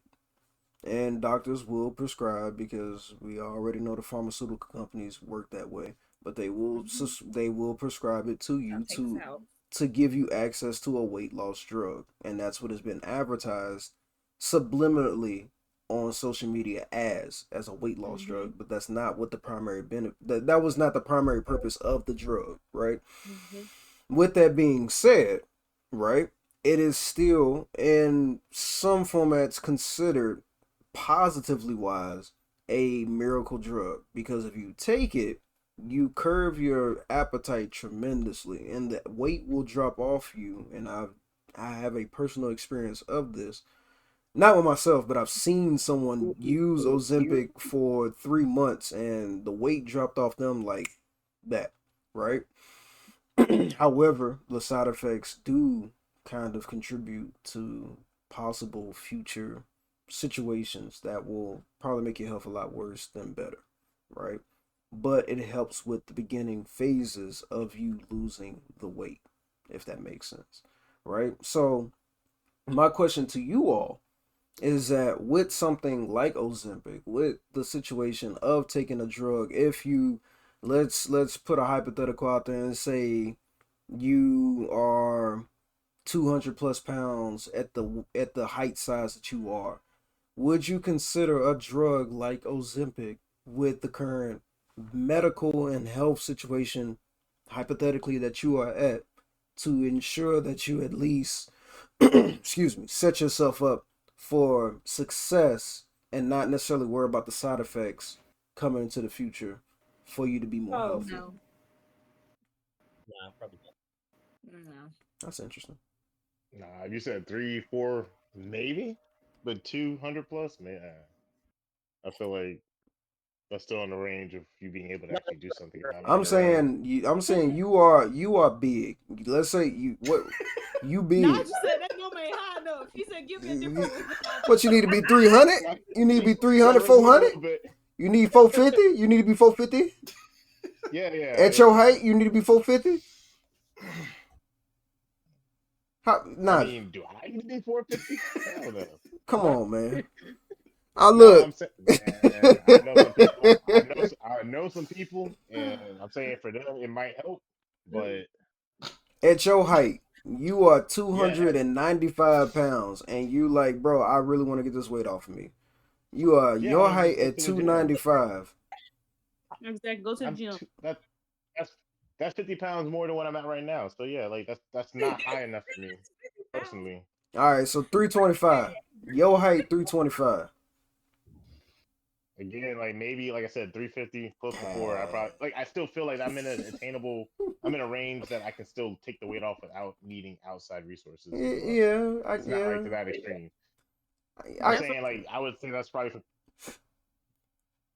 Yeah, I see where you're coming from. I see where you're coming from, but I still think if I was me, I'm 5'8". If I was 290 plus pounds, right? Even if I go to the gym, if I don't know how to succeed in the gym to lose the weight, I'm not gonna lose the weight. That's just common sense. What? If you do the smallest amount, if you go and take a walk for 30 minutes a day, that makes a huge difference. You compared to not somebody doing losing no absolutely weight, nothing. cuz. You're not Well, gonna lose no weight walking 30 minutes a day. I'm 295, 5'8". I'm not losing no weight. It's 30 not minutes a that time, day. but just being active alone It's makes gonna a huge take difference double the compared time to for me to somebody lose that the does weight. No, Man, that's cap. That's cap. You selling out, You, dear. Darius, That's cap. That's cap. for you, I can understand that because you already got back issues, so I can understand. Damn, bro, why you gotta bring my back up? I'm saying like Why you gotta bring my it back depends on the up? situation. No. I'm just saying like Hey. depending on the situation. An Wait. extra 150 pounds on you, I would say that's probably a lot. But for most people, if their physique is still like in good shape and everything, I would say probably they could do it themselves. That's my opinion. So my buddy that's not on the call right now, right? Mhm. He was like what 255. If I was 255, I wouldn't have looked like him. He was like 6 feet tall, 255, and like 80% muscle. Way If I was different. 255, I would not look like that. Right, You know? way different. He's also 6 feet. Yeah. 250 on him looks a lot better than 250 on a person that's 5'8". Yeah. You get what I'm saying? 250 on a person that's 5'8" looks way different on a person that's 250 and 6 foot or 6'4". Most basketball players are range between 235 to about 280, and they're 6 feet plus. You get what I'm saying? So a person at that height is way different. That's why I put it up. That's why I put the height circumstance on the question. You get what I'm saying? Because a person that's like five, let's take a person that's like 5'5", right? Or even 5'4". A person that's 5'5" or 5'4" at 285 is obese. Regardless if you want to tell them that they are, regardless of political correctness, somebody who's 5'5" at 285 is obese. That is a big person carrying that much weight around. And something like Ozempic would be a little more tantalizing, right, to an individual like that than a person who's 5'8" and 250. You get what I'm saying? Because the weight distribution is drastically different on a person that has a way more height. Do you get what I'm saying? So that's why I brought it up. And I think a drug like Ozempic, even though I can't take it. I'm not big enough. I would lose skin and bones if I took it. But a person, if I was maybe like 100 pounds heavier, I would definitely be inclined to talk to a doctor about Ozempic. Do you get what I'm saying? Because of the simple fact that yes, we all saying, yeah, you can go to the gym and you can work out and you can do the 30-mile, you can do the 30-minute walk every day. And trust me, it's already been proven time and time again. Somebody doing stuff like that, you not losing the weight. Because it ain't about the workout. That's the problem. People think that if I go to the gym an hour a day, 5 days a week, and I'm this size, this is going to lose the weight. It's not just about you going to the gym and working out for an hour. It's not about your cardio. It's not about you going up and down the Stairmaster and the little booty thing to make your booty bigger. That ain't gonna do nothing for you if you don't have the right. What's the word I'm looking for? If you don't have the Ozempic definitely will help, but it's gonna do some bad stuff on the backhand side. But if you don't have if you don't have, it's not even it's a little deeper than mentality. You got to have the tools. That's what I was looking for. You have to have the tools to get there. You get what I'm saying? Someone has to teach you how to eat right. Someone has to teach you how to work out. Somebody has to teach you what you need to work out. Because stomach fat is way more stubborn than people think. A few little ab crunches and walking up the Stairmaster and doing some little leg climb. What do they call it? Leg climbers, I think is what it's called. Doing those type of workouts, that's not gonna make that stubborn belly fat move. That's not how that works. There has to be a good diet that backs up that exercise. Do you get what I'm saying? So your diet is everything. Once you go to the gym, that 30-minute walk plus you eating A healthy, balanced dinner every day will contribute to you losing that belly fat. But you just going to walk 30 minutes a day and still going to eat McDonald's, you're not gonna lose that weight, cuz it's not coming off. It's not. And that's been statistically proven time and time again. That's the reason why the people like the influencers, like the bodybuilding influencers that you see on YouTube and stuff that tell you I can give you this 30-day plan to make you lose weight. That's why they're so famous and that's why they make so much money. It's because they're giving you false promises. They're telling you that I can give you this little workout plan. And as long as you do it, you're gonna lose the weight. But they don't give you no meal plan. They don't give you no meal prep. They not there with you day and day when you sitting here tying yourself between eating a bag of Skittles or eating this piece of celery. You know what I'm saying? Like they not gonna be there for you. So you sitting up there looking at this bag of Skittles or that nice little burger from Five Guys, and you looking at this, plate 50% of vegetables and 50% of protein, and you like, I know I need to eat this, but that Five Guys burger, you know what I'm saying? Like it's hard, you know what I'm saying? So that's the way I look at those things, and I think stuff like Ozempic, even though it can be detrimental on the back end side, does allow people, like the lady was saying, to kind of cut out that monster in your mind that tells you, you know what, go ahead and eat that, that third piece of cake. You know what I'm saying? Go ahead and eat that second cookie. You know what I'm saying? And people be like, two cookies ain't gonna do me that bad, but it really does. You already had one cookie. That second cookie gonna sneak up on you for real, especially if you're trying to lose weight. You know what I'm saying? Shy. Big cookies. You said what? Depends how big the cookie is. It depends on how big the cookie is. Now when you losing weight, brother, two cookies, that's all them carbs and sugar. That second cookie gonna get you. I know a few bodybuilders, and they've told me that it's not really about what you eat, but how much of it you eat. So smaller portions do play a part in that. So as long as you're within your caloric deficit, I don't really see there being an issue in what you eat, unless you're trying to maintain a specific type of health, like a low sugar intake or higher protein intake, whatever it may be. You're gonna lose weight as long as you're not eating more than what your caloric deficit is supposed to be. But That's Nigel, true. Nigel, like stop, cause don't nobody know what caloric deficit is unless you do the studies on it. That's what I'm getting at. People don't even know what that means. People, I get you. What People was need to do what's their a caloric what's caloric deficit? What does that even mean? You have to burn more calories Mm-hmm. than you can burn in your 24-hour period. Mm-hmm. Now, if you don't say, I don't calorie count, all right, cool. Well, at least understand that like a walk on the treadmill for 10 minutes is only going to be but so much. So you can't do that walk and then eat two Big Macs and be like, oh, I only had two Big Macs today. But I'm in a calorie deficit. Like, that's no, my that's all point. you've done. That's my point. People don't know that. And you can't tell somebody if they 5'4", 5'5", 5'8", at 300 plus pounds, hey, as long as you eat at if you eat at a calorie deficit, you will lose weight once you go on that 30-minute walk. If you go on a 30-minute walk 5 times a day and you eat at a calorie deficit, you're gonna lose weight. People gonna be like, what the fuck are you talking about, dude? I don't even know what that word means. What is deficit? Like, what do you mean by calorie deficit? What does that even apply to? Does that mean I need to eat more calories, less calories? What are calories? What am I eating that has heavy calories in it? What am I eating that doesn't have heavy calories in it? And then you have to break this stuff down to them, and you're telling people, like how in this video they're telling people, hey, you got to do these things, and if you have the good and know how to do so, but most people don't even know where to start.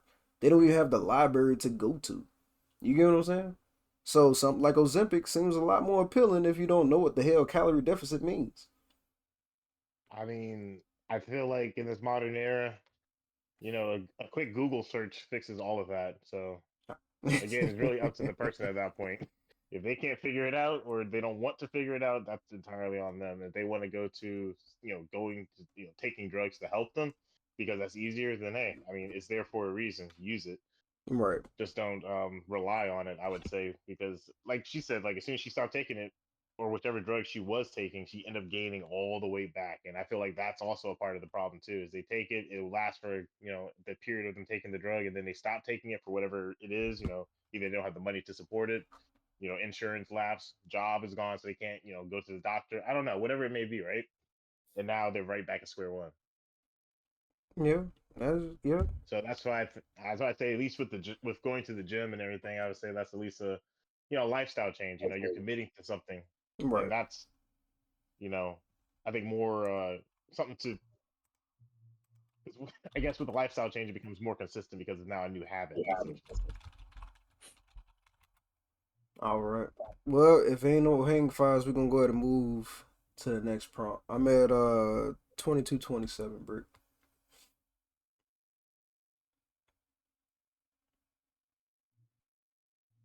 You ready? All right. Yeah, I'm good. All right.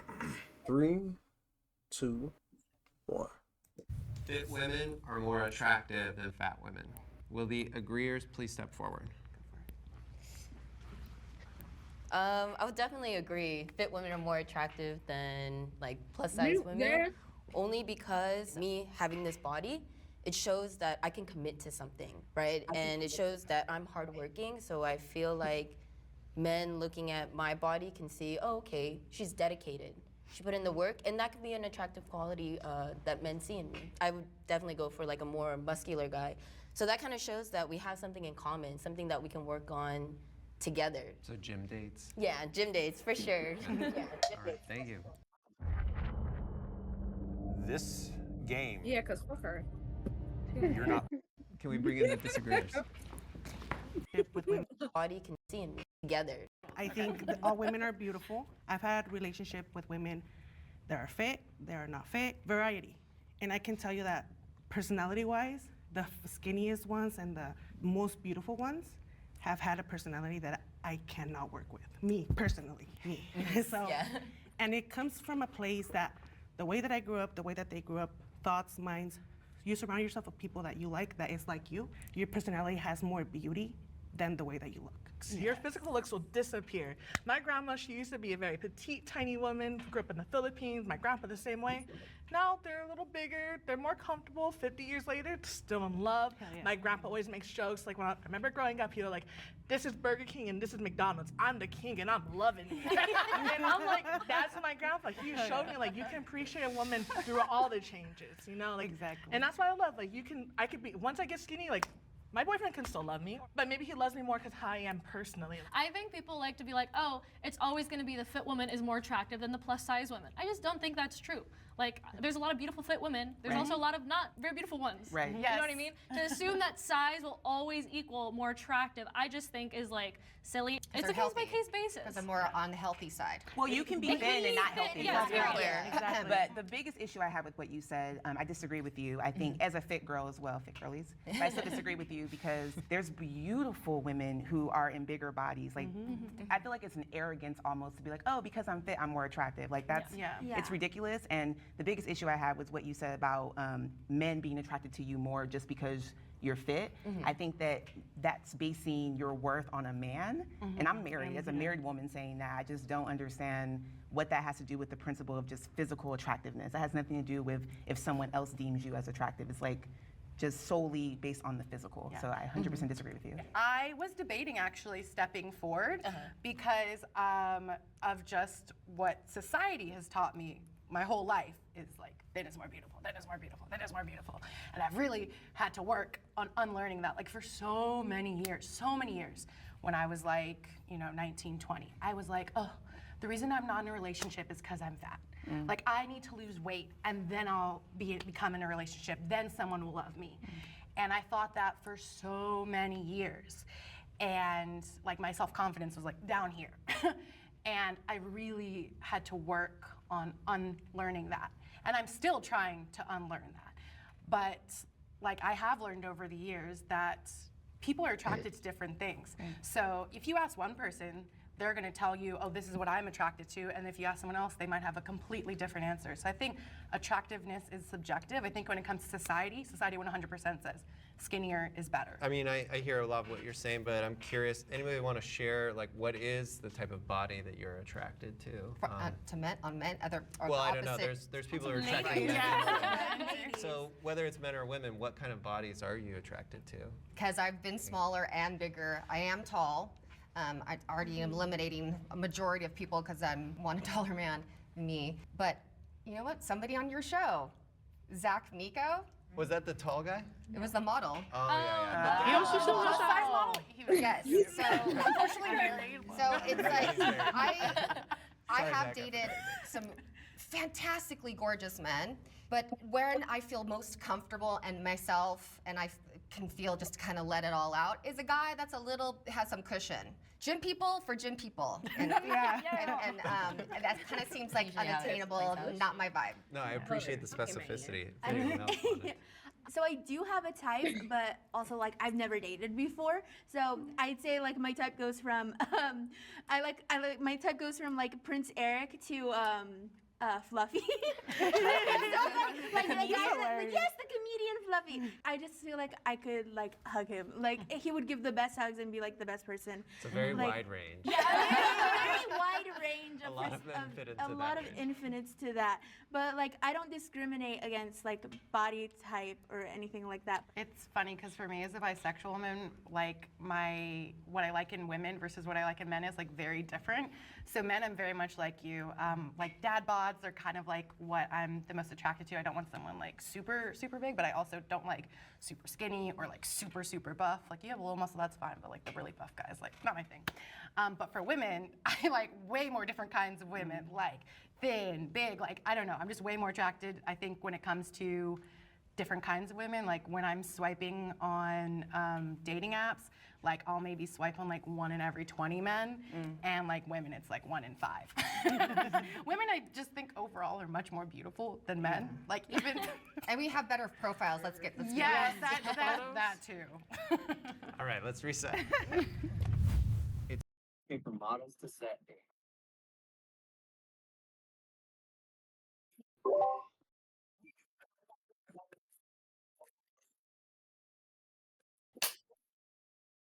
All right. Fuck First girl. that Asian lady. She Everybody said ready? Okay, fuck that her. first girl said that it shows that she's committed and she works out. Oh, Which I think. Huh? Oh. Oh, I The thought he her first girl said it shows that you're committed and you work out. And no, just because you're fit or slim does not mean that.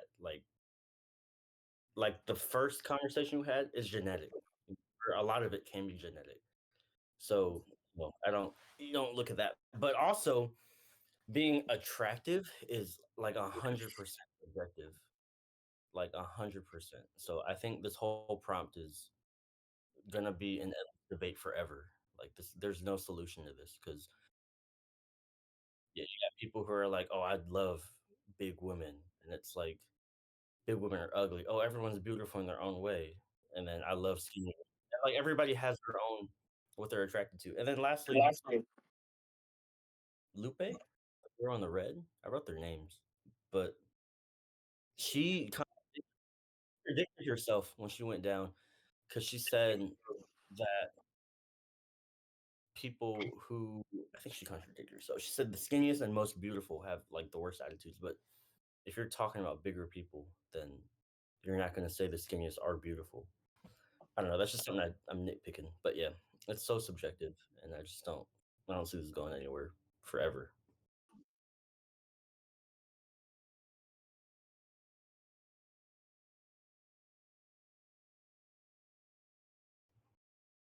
Because I know somebody that's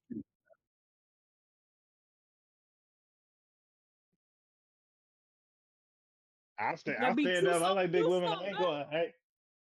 Yeah, I like. Yeah, I like me some big women, but I mean, I've been with both sides. I don't really.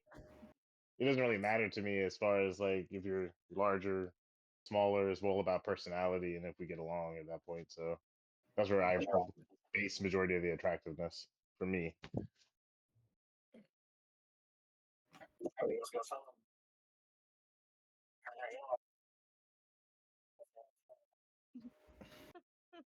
I ain't got nothing to say.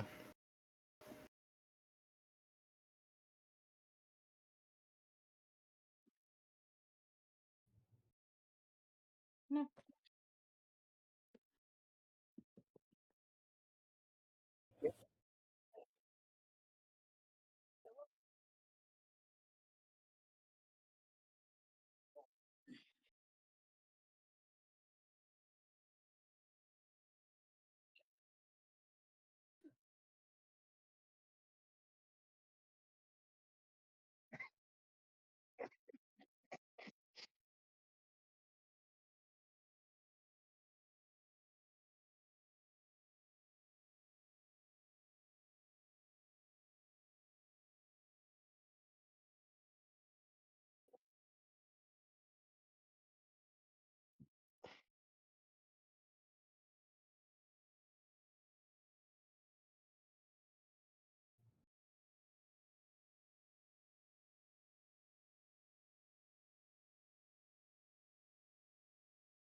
I like my women strong, so I'll say that. Oh yeah, like if she can pick me up, we good. Pick you up. Hey, yo. Pick you up. What? Pick you up. Hey, yo. Exactly. Hey, look, I'm not, no judgment on that. Like, I like what I like. Yeah, about this one. It look good. You like she said, you're soft. You get to hug them, they soft. You melt into them. You know what I'm saying? For me, you got to be bigger than me. So you said what? What?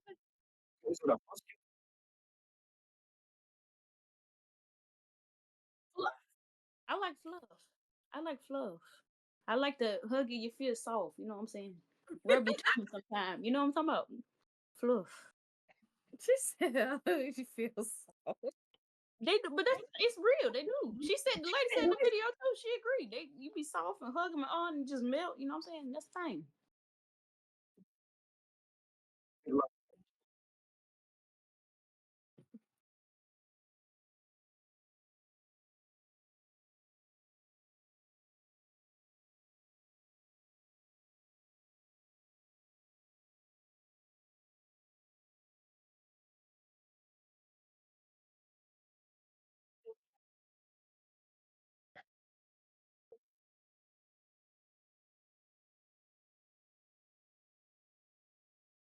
Yeah.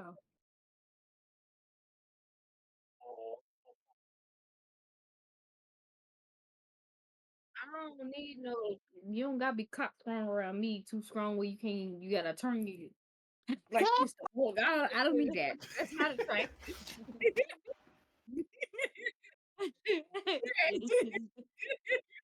Yeah, turn your whole body. You can't your head. I don't need that. Yeah, turn your whole body. Look at me. I don't need that in my life.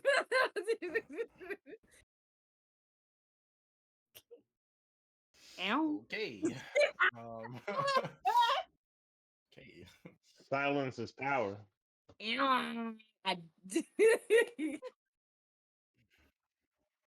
Hey, Darius about to say, all right, that's it for the podcast today. Thank you. We gonna cut it short right Wait a here. minute. Intermission. Intermission. Take 5. Hey, that does beg the question. Darius, do you think you can get? Do you think you can get fat, or do you think you can Yeah. Anybody can get fat. He tried to gain weight. He tried to gain weight.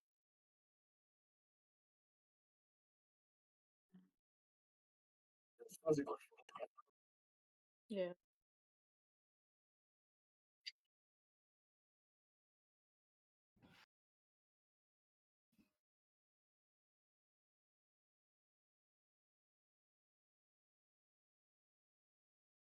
No, bro. No, bro.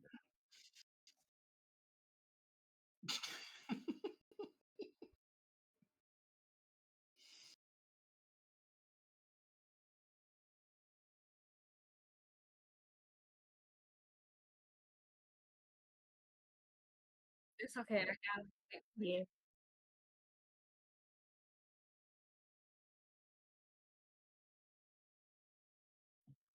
Go ahead. I like the way you look. I like the way you look.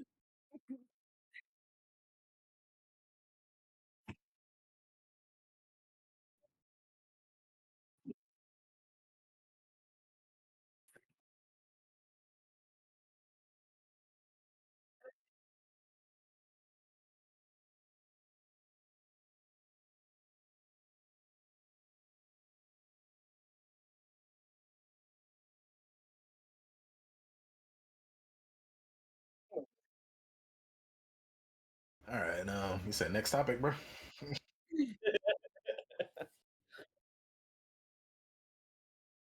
it's okay for We still models. gotta watch the meet. Still gotta watch the meetings. It's late. Men's gonna be in a continuation frame. You can set it to like 1.25 because they yeah, or like 1.5, whatever the next level is. Playback. Yeah. What that mean? Just play the video faster.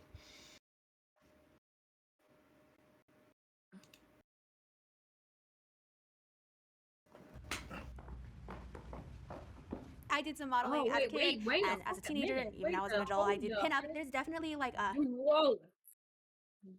Whoa. Yes.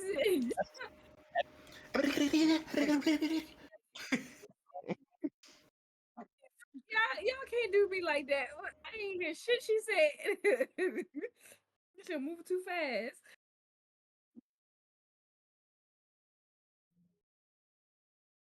high expectation and standard, especially like in runway modeling and things like that, because they push out these clothing and they only do it in certain sizes. There's standards that different companies have that they want to push out certain things. So like for pinups, they want you to look a certain way, they want you to do your makeup a certain way, they want you to dress a certain way for that style.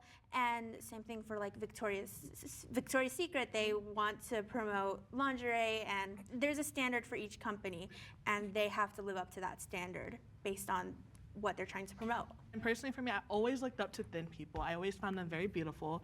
I was like, I want to be able to look like a Victoria's Secret model one day. It's okay to have a higher standard of beauty because it makes you want like, oh, I want to work harder on myself to achieve that type of body goal. I might not look exactly like them, like with the hips and everything, but I want to be able to look a healthy version of myself that looks something like that. I think it's okay for models to have a higher standard of beauty because we are attracted to attractive things. A model is selling something. They're being hired to sell something, and they're going to make it, hey, look at this. Look at the dress I'm wearing. And you as a consumer, you don't want to look at somebody that is going to go, ugh, I don't even want to look at that person. What were they selling? I don't know. Let's bring in our disagreeers. More disagreeers than I expected. I completely disagree. I think we all forgot what modeling industry has done for women in our society. I think we kind of went blank for a second. I'm a journalism major. I have my degree in journalism, and growing up with certain magazines, and those women, just because they were thin does not mean they were healthy. Have y'all ever seen America's Next Top Model? Yes. There's a lot of detrimental things that were happening within that society, within that community. And I agree with you, yes, we all want to look at something aesthetically pleasing, but that varies. Also, the modeling industry is known for not being diverse. Right. Hello? So I don't know, we just like blacked out for a second. It's very diverse now. It was not when I started. Yeah, but was it's not. not that diverse now either. It's evolving, but I wouldn't go as far as saying it's that diverse. But I think that it can be very detrimental as a young woman. I think the body positivity movement kind of was created in juxtaposition because of the modeling industry of the 90s and early 2000s, how toxic that was. I do think we have come a long way, but we still have like much further to go. The average size of the woman in the United States is a size 16. So why are we not seeing that reflected more on runways and modeling and stuff? You know, I also have issues with it when it comes to a lot of plus size modeling too, because a lot of plus size models, they have the curves, but they have no belly. And that's so unrealistic for most plus size women, where it's like, most plus size women, if you are a size 20 like I am, you're gonna have a stomach. And most of those photos have been photoshopped. Yeah, or they even put padding on smaller models to make them look bigger. The standards keep changing. How many models do they need to show all the different body types that for this to sell one dress? Sounds like there's a tension between the market. If the data says more Right. people clicked on this body, even if it's unrealistic, Yes. put that body in the ad. Yes. But what you're saying is that's unfair representation of the true customer. Yeah, exactly, because then I'll like buy something that I saw on a plus size model who has a flat stomach, and then I put it on and I'm like, ugh, I hate this because it's clinging to like all the wrong parts. I just want to see something that it doesn't have to look exactly like me. I think for a long time people thought that diversity in sizes wasn't marketable. Like I can't make money from showing all this diversity of sizes, but I think that there are new brands coming like Savage X Fenty with Rihanna. She has proven that you can have diverse bodies and you can still market and sell. And let's be real, most consumers are not the models. They look different. Women should be fit enough to protect themselves. Will you agree?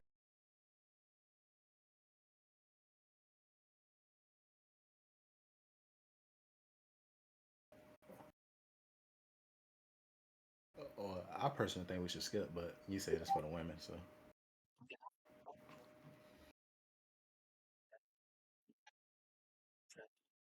Well, okay, we can skip it. Okay, just let y'all know they don't have any feedback for that one, so we're gonna skip past that one and move into the next prompt, just so everybody's on the same page. I know we stopped on all the other ones, but no one really had any feedback on that one. They kind of hit the gist, so we're gonna move into the next prompt. All right, 3, 2, 1. Here's step forward. This is something that Oh, you I skipped too always far. say. Listen, no shame to people that are thinner, but I just think you're so vulnerable when you're thin. Like if you're petite and you're frail and you're not strong enough to fight back, I don't think that's safe for you. I'm a proponent of like building that's what you muscle. That way you're sturdy. That way if someone tries to come up on me, they're going to feel something. I think we shouldn't have to. Yes. Like it sucks that we're in a society that we do, but we have to. Yes. Say that You're again. you're prone to danger at any moment.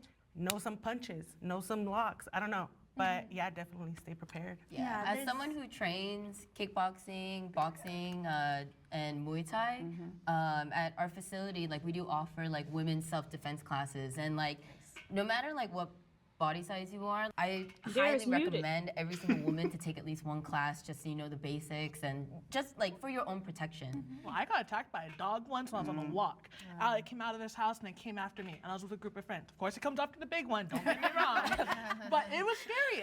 I couldn't run away from that problem, but my friends were able to, and that came to my mind. I'm like, oh my gosh. I'm not good at cardio. I know what I need to prove more on. You need to be able to carry yourself, pull yourself up, or like, you know, run. Even for you, for your kids, you know, an emergency, your kid is swallowing something and it got stuck, or you know, everything around you needs your full potential energy. So yeah, definitely everybody work on their own pace and just make sure that you work on things that are going to help you and stay safe because it's dangerous. Not to be an easy target. Aside from dogs, which, has anyone ever been in a situation where they've had to defend themselves? I can talk about it because it doesn't hurt anymore, but when I was young, I did get molested, and it's fine, I'm over it. I know it wasn't my fault. See, I work with my brain a lot, so for me, I was laying down, and it was more of a like situation where I couldn't move because of what everything was that was happening around me, and my thoughts were just like, I need to find a way to survive. I need to find a way to push this person from me. And I was 13, so it was like, you know what? Pray. Because there was a cousin sleeping next to me, and I was like, please have her move so I can move. And she did. And as soon as she moved, I found the way to just push him. Like I found the courage to push him off. It came from, I don't know where, but it came. And whatever happened after that. So it is a situation where, as women, we are subject to not just men, but to a lot of people, and where we need to find a way to protect ourselves, and not just us, as we're growing older. Like, we should be showing our children how to and who not to trust instead of judging them, instead of expecting from them. You should be teaching them to find their way and what works for them, to find a courage to save themselves from whatever is going to be a struggle for them in the future. Yeah. So. Thank you for sharing that thank you. story.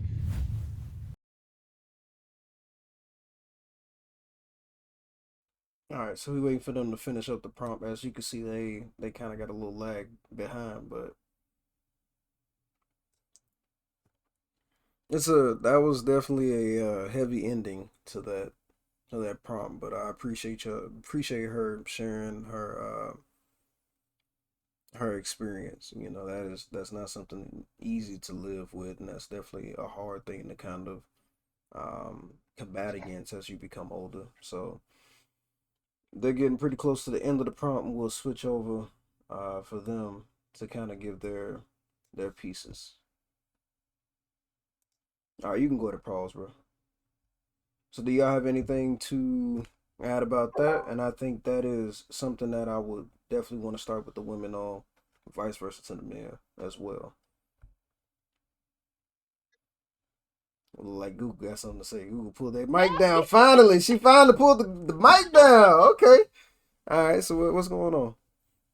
No, I agree with the women who said that we need to, the one who said, that women should at least take one class to learn like the basics. Because I go to Krav Maga. I wanted to do that for years, and then this year I decided to do it, and it helped me a lot. And I noticed that it's not about the strength, it's really about the technique. Like, my teacher showed me so many things. I even was asking him, what if the dude is tall as hell? And he showed me how to do it and everything, and I was able to do it. And yeah, I think, yeah, women should do it. Yeah, I say Unfortunately, I in agree our with that. generation. Yeah, I agree with that. I think women should definitely know how to respond to certain stuff, but it's not a matter of fit or unfit. That I don't think that has anything to do with it. Like the first girl in the pink leggings was like, if somebody come and get me, I want them to feel this muscle. Girl, he gonna punch you in your head. That muscle don't matter. That's not. I don't think it has anything to do with fit or unfit. It's about knowing how to respond to the situation. Mm-hmm. What you think, Lady Sensei? Uh, I agree. I agree with y'all. Yeah, we should learn how to protect ourselves, but I do agree with Ivory does. Yeah, it's not about like fit or unfit. It's just being prepared and knowing how to protect yourself in whatever situation it is. Knowing the proper skills per Mm. se. Yeah. So I guess my follow up question, because both of y'all said the same thing, and that's dope. You learning Krav Maga. I looked into learning Krav Maga, but I'm a little half on it. But we'll say that for another time. Krav Maga, we'll save it for another time. We'll save it for when we Yeah, get how you off here. spell that? Krav Maga, KravMaga. Krav Maga. It's like All it's one a word. yeah. It's what the Russian. It's the what the Russian special forces use, and it's actually it's And the interesting. Israeli too. Yeah, the Israeli forces. Yeah, the Israeli commandos also use it. So, We but don't have any we'll, classes, huh? so we don't have any classes around us other than the beach. Yeah, I But think other there's than one that, out in VA Beach, and I think there's another one out in Williamsburg. Not to give out my location or anything like that, but there's a few of them around the area of Virginia for sure. So, um, How with you gonna say? How you go? Now Wait. I was just about to say that. what? No, What? what? Like, how do they know where you stay at? Give out of Because my location. they That's what know, I mean. everybody knows I'm in Virginia. I've already said that on multiple streams. Put People know I'm in Virginia. two and two together. Why would you There are say no, I said Virginia there. nephew? Yeah, I said there's a few in the area of Virginia. There's some in Virginia Beach. There's a few out in Williamsburg area. There's some out in Richmond. There's a Krav Maga station in Richmond. There's a few But spots you out here. said We get there's that. some Just leave it out in alone. Just leave it Williamsburg, not alone. you. Leave it alone. Stop and leave it alone. God damn. You the one that said it. No, I didn't say anything. Y'all sitting up here. Never mind. Anyways, Oh man. with the prompt that is at hand, do you think that there are some influences or some things that also attribute to you being able to defend yourself, like the premise of your weight? I think personally there is, right? When it comes to you being a bigger size woman or bigger size man, it is harder to do things like pull-ups. So I know it's a crazy situation, but hypothetically speaking, if you were in a situation where you had to dangle from a rooftop or dangle from a window or something of that nature, your body size will play a part into you being able to pull yourself up off of that rooftop, or pull yourself back on the rooftop or pull yourself into the window, so on and so forth, right? And that comes into strength, but that also comes into your body weight, right? So do you think those things would attribute to you being able to physically provide for yourself in a situation of dire duress? I'm gonna take the L. I ain't gonna cap to you. I ain't worried about it. If I'm hanging off a cliff, then I shouldn't have been out there in the first place. So let me drop. Goddamn. I don't get it. Let It is me what it is. drop. I'm just saying. I'll catch you.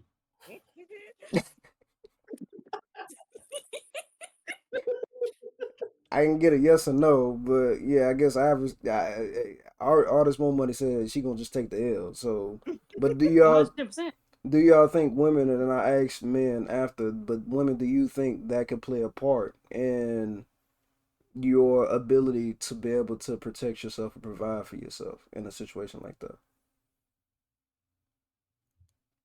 No, I would say no So because I don't think body weight plays into that because like if you know that strength is not your best right now, so and you know that you need strength to like protect yourself, you gon' you gonna focus on your strength. You know what I'm saying? I don't think your body weight has to do anything with that. I think you just focus on getting yourself stronger. So if you is dangling out a window, even if you is 300 plus pounds, you still have the strength to pull yourself into that window. You feel what I'm saying? Because you've worked to build up your strength basically. Lady Sensei, you contradicting yourself. Yeah, you just did. You contradicting yourself. If your body weight play, okay, let's put it like this. If you went and let's make it as realistic as possible because I know that was a hypothetical. If we took all of y'all to the gym right now and asked y'all to do one pull up, could you do it without assistance? I don't have upper body strength. So Exactly. So that's what I'm getting at. Because you don't know your body size or your body stature and don't know how to use your strength to accommodate for your size, you cannot pull yourself to save yourself. Does that make sense? So if you're right to an extent, you have to understand your strength to be able to pull yourself up. Now, in a dire situation or life and death is on the line, some people have been known to use superhuman abilities in a time of duress to aid themselves to keep themselves from dying. Right? A good example is there was a guy back in like 20, I think it was like 2016. I wonder if y'all remember that. It was all over the news. The guy was like doing maintenance on his car, right? And the car, I think one of his standpoints basically gave way under him, and the car fell on top of him. Now that's like 2 tons worth of weight sitting on top of him. Some way somehow to basically avoid dying, this man literally pushed this car up just enough for him to get from under the vehicle and the call. Well, I think his wife or something called the ambulance, but he had just enough strength to keep it from off of his body, right? To save himself. But he was a more of like a heavy set guy. So it's definitely interesting to see when stuff like that does happen, but it's not naturally occurring. Do you get what I'm saying? My good friend, that is called adrenaline. It is. It is That's all that 100%. is. But your only takes you but so far. it only takes you so far. And that's why if I'm dangling out that window, you don't get a ladder, it's over with. It's over with. But do you think I got the wheel. do you think you should train? And I guess that's the lead on to the prompt is, do you think that you should train yourself? And I guess this is what this whole thing is about: fit women versus fat women, right? Is that fit women tend to be able to do the things that most women who are a little more on the plus side are not able to do. Like the Asian girl, for an example, she displayed herself as a fit woman, but she said that contributes to the attractiveness of her. But I'm pretty sure if you've seen her in the gym, she's probably able to do maybe 5 or 6 pull-ups, no problem. You know what I'm saying? But on the other side of things, a woman who doesn't attribute herself to the gym, if y'all were both in the same situation where you're dangling from that window, that Asian girl would probably be able to get herself up and out of a bad situation, vice versa to a woman who's a little more on the plus side, who doesn't know that she has the strength or the ability to pull herself up out of that, that bad situation. Does that make sense? Okay. All right, thank you for coming to my TED Talk. I think, all right. We will move on to the next prompt. So I am going to I press. have abused my body. I don't. What is that? What? Well, we're about to find out. That's the prompt. All right, 3, 2, 1. I have abused my body. Will the agreeer step forward? Personally, for me, I've always suffered with anxiety and depression since I was young. I haven't grown up in the best areas. I used to self-harm in different ways. I suffered with like purging and everything, and like actual like physically cutting myself. Sometimes I even tempted to like burn myself. When I would look in the mirror, I'm just like, what is wrong with you? And I was 13, 12, and around this time, I did not like the way I look. I'm not happy right now. And like the only thing I have control of, because I don't have money, I can control what I can do to myself. And it wasn't until like I got older and I started studying mental health, I started studying like different like ways you can take care of yourself with the resources I had. I was like, oh my gosh, I'm not the best at my mind right now. And there's other opportunities I can control those bad thoughts. To let them out. What were some of the tools that were most helpful to you? Meditation really was a big thing for me. I loved meditating. Whenever I had those, I call it like noise, like those just thoughts in my head, like just talking. And I'm like, close your eyes, inhale, exhale, and just breathe. Just find your center and calm yourself. That's really helped me a lot. Addiction is the disease that tells your brain that the problem is the solution. My biggest addiction was food, and and you get a serotonin kick. Everybody has a vice because that's something cheap and fast. At some point, you're not a victim anymore. Like, you're actually doing it to yourself. This lifestyle of this and up and down, and how I even abused myself, how I used to talk to myself, and you're not good enough, you're not pretty enough, you're not thin enough. You know, you're never enough. Until I changed the way I spoke to myself, did changes ever happen and maintain? Abuse my body a lot by being an emotional eater. Like I'm a very emotional person. Actually, I just found out last year that I have BPD. Ever since I was a teenager, I have struggled heavily with depression and suicidal thoughts, like all the time. Yeah, I have abused my body over the years, and I'm trying to love myself more. Take better care of myself. Don't try. Just do it. Well, you say that, but it can be hard. Make it easy. Make it easy. Make it easy to speak to yourself in a kind way. Yeah. I just got upset because you don't want to be on this. You're a gift. Thank you. How dare you take that beautiful gift away? Don't tell me what I can't do. You're not allowed to do that anymore. Okay? You're here. Yes, You have to speak to wrong. yourself kindly. Be nice to yourself. Your family members, how would they tell somebody else that's speaking to you that way to you? And you do it to yourself, that's not okay. If I could change you can it, change I it. won't Make a choice. Yeah, it's gotten a lot better over the years, that I'm much kinder to myself, and I wish I could like tell my younger self to like be kinder. But you can tell her right now. Oh, You can I do, tell that yeah. baby right now, she's good enough and she's meant to be here. Thank you. I'm like, I just want to give you a hug because I relate to your story so much. I was an emotional eater too. I still am an emotional eater. I'm working on it so much, but like when I was getting bullied in middle school, like I was getting called fat and all these things, and I was literally getting notes handed to me saying that I was like a fat whale. It really messed me up, and it made me attempt suicide a few times. And I was 12 years old, and it wasn't until after I attempted and my family found out, because now I don't think that way anymore. That's why I'm such a huge advocate for mental health, and just love yourself. You have to love yourself in order to change things that you want to change. Lupe, I know you haven't spoke, but can I bring in with this? Yeah.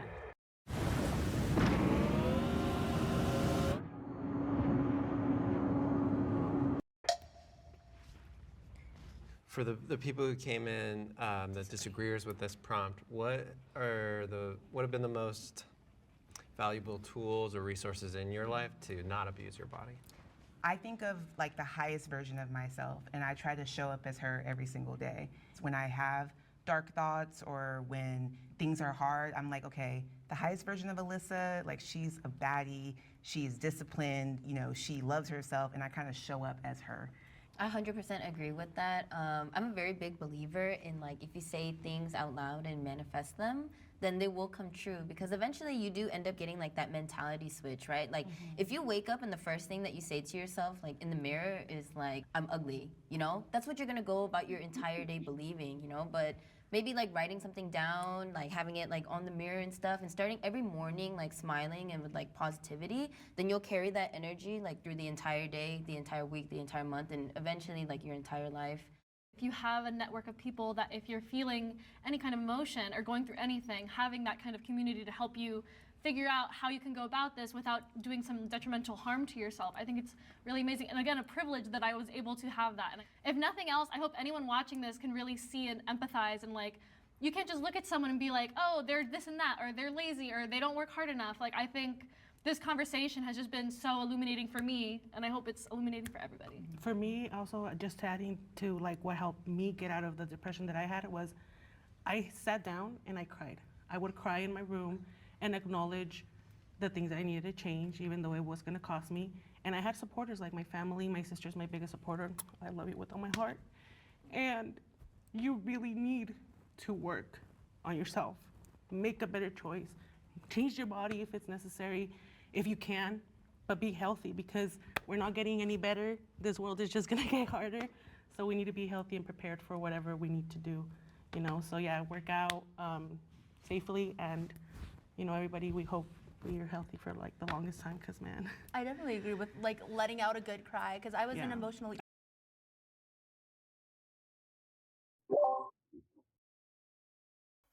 So it was getting a little heavy, y'all. So I wanted to stop. It was starting to get positive, but it definitely started on a heavy note. And I did put a viewer discretion is advised in the chat just to let everybody know because I can understand this being a little triggering. I'll open it up to you all about not necessarily about abusing the body, but you can definitely voice your parts on this. I do want to say that some of these individuals you can tell, and I'm gonna be honest, and somebody may get a little upset about it, but you can tell they've been told they was pretty all their life. I'm just gonna put that out there, cause it ain't. It's you can tell. You can tell some people. You know, you could just get that vibe from certain people.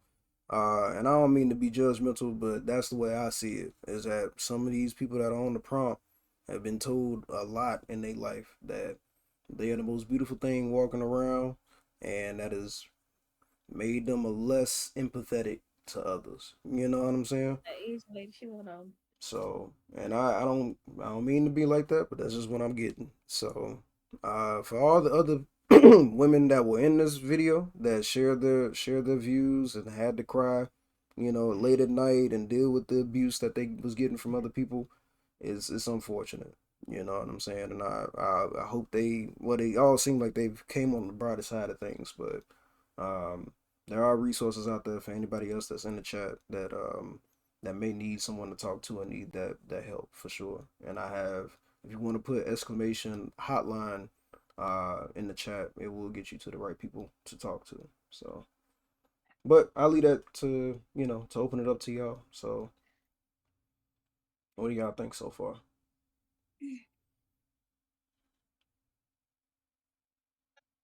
What exactly is the question? What do y'all? I feel like they didn't even touch on the whole video is supposed to be fat versus fit, and I feel like Right. they did not touch on that general topic with that question. That they brought up all this other stuff that Right. I didn't think fit the video Yeah, at I'm a all. bit confused. Yeah, they just wanted to cry together. They start getting weird. That's what I felt. Like, it had nothing to do with fat versus fit. When he said I abuse my body and it's a fat versus fit video, I'm thinking they're gonna talk about how, oh well, I overeat, so that is abuse to my body because I know I probably shouldn't overeat. That's what I'm expecting. Not Right. not what they talk Homegirl about. said she was an emotional eater, so that She did. She the only one that said something yeah, related to she said she was an emotional eater. They all wanted to cry. They just wanted to cry together. They start getting a little weird. I don't know about that one. Emotions were high. That's just Too high. Then he knocked that down a little bit. And that's what the video was about. emotions were high. It is definitely something. I mean, I think it kind of goes. I can understand that when you ask, have you abused your body, and you're talking about something in relation to you being the standard socially, society wise, or if you're not in the standard socially wise, it can attribute to a lot of mental health. You know what I'm saying? That's just a natural situation, and then if you notice the subliminal tone under the all the prompts were a premise of a little bit of mental health additive to the situation of what society standards are for fit versus fat. You get what I'm saying? So Yeah, and I do think the girl who said, she was an emotional eater, she hit, what the topic was about. And then the other girl with the white dress on, she said she used to, well, she was burning and cutting herself because she didn't like, how big she was. right. Yeah. That's more so on the mental health perspective rather than Mm-hmm. the physical perspective, but I get where you're coming from. No, it was physical because she didn't like the way she looked. That's mental and emotional, son. Physically, she didn't like the way she looked. So she was Physically, like, and she was like, cause she's young and she ain't had no money, so she ain't had no control. But physically, she can change the way she looks. So she was burning and cutting herself. I don't right, know what burning gonna change. that's still a psychiatric situation. You get what I'm saying? So you mentally telling me people around you telling you that you're not physically attractive mentally abuses you, thus conferring into a situation of you physically abusing yourself because of the mentality that someone is abusing you for the how you look or the way you look. So it's still a mental premise. Do you get what I'm saying? So you physically abusing yourself is mental. That's not a physical situation. She didn't like the way she looked because people probably told her she didn't look good. So physically, she abused herself because of the mental abuse that she was receiving from whoever it was. You get what I'm saying? No. Awkward silence. All right. What I say? I didn't see a head nod. I ain't see. Anyways, I nodded my head. I seen your head nod. I seen your head nod. But that's basically what she's getting at. She wasn't abusing herself because she wasn't abusing herself because she was big. She was abusing herself because people were telling her she was big. And people were abusing her mentally and verbally, telling her that she doesn't look good because she's big. So, in result, she started to hate her body image, thus creating a situation of her physically abusing herself to hopefully counteract the way she looks to other people. She didn't accept that she's just a big girl. You get what I'm saying? Does that make sense? Thank you. Appreciate it. I see. Glad we're getting the feedback. But I will ask because I think that's a little too personal. So I will ask in this format, and then we'll wrap up. My question to you all: has there been situations where there have been interactions in your life where people have made you feel uncomfortable about the way you look? And with that, the follow-up question is, what do you think you could tell the people in the chat, as well as if you had an opportunity to talk to that person, whatever time frame that was, what would be some of the things that you would tell yourself to counteract some of the negative feedback that you've gotten about who you are and where you are?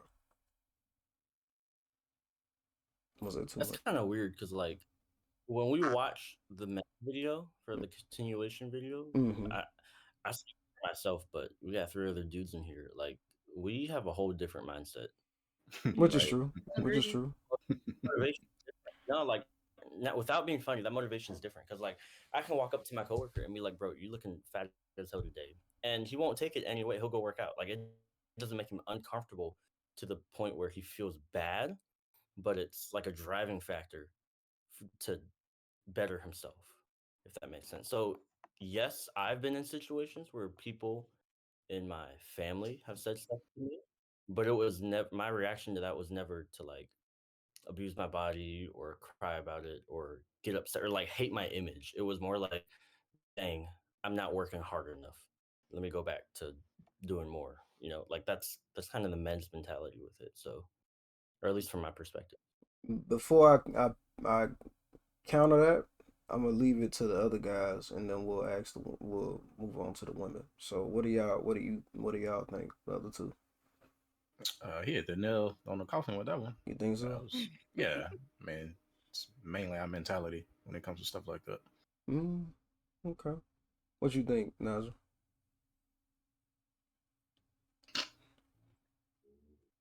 I mean, I actually used to be really fat, very round, so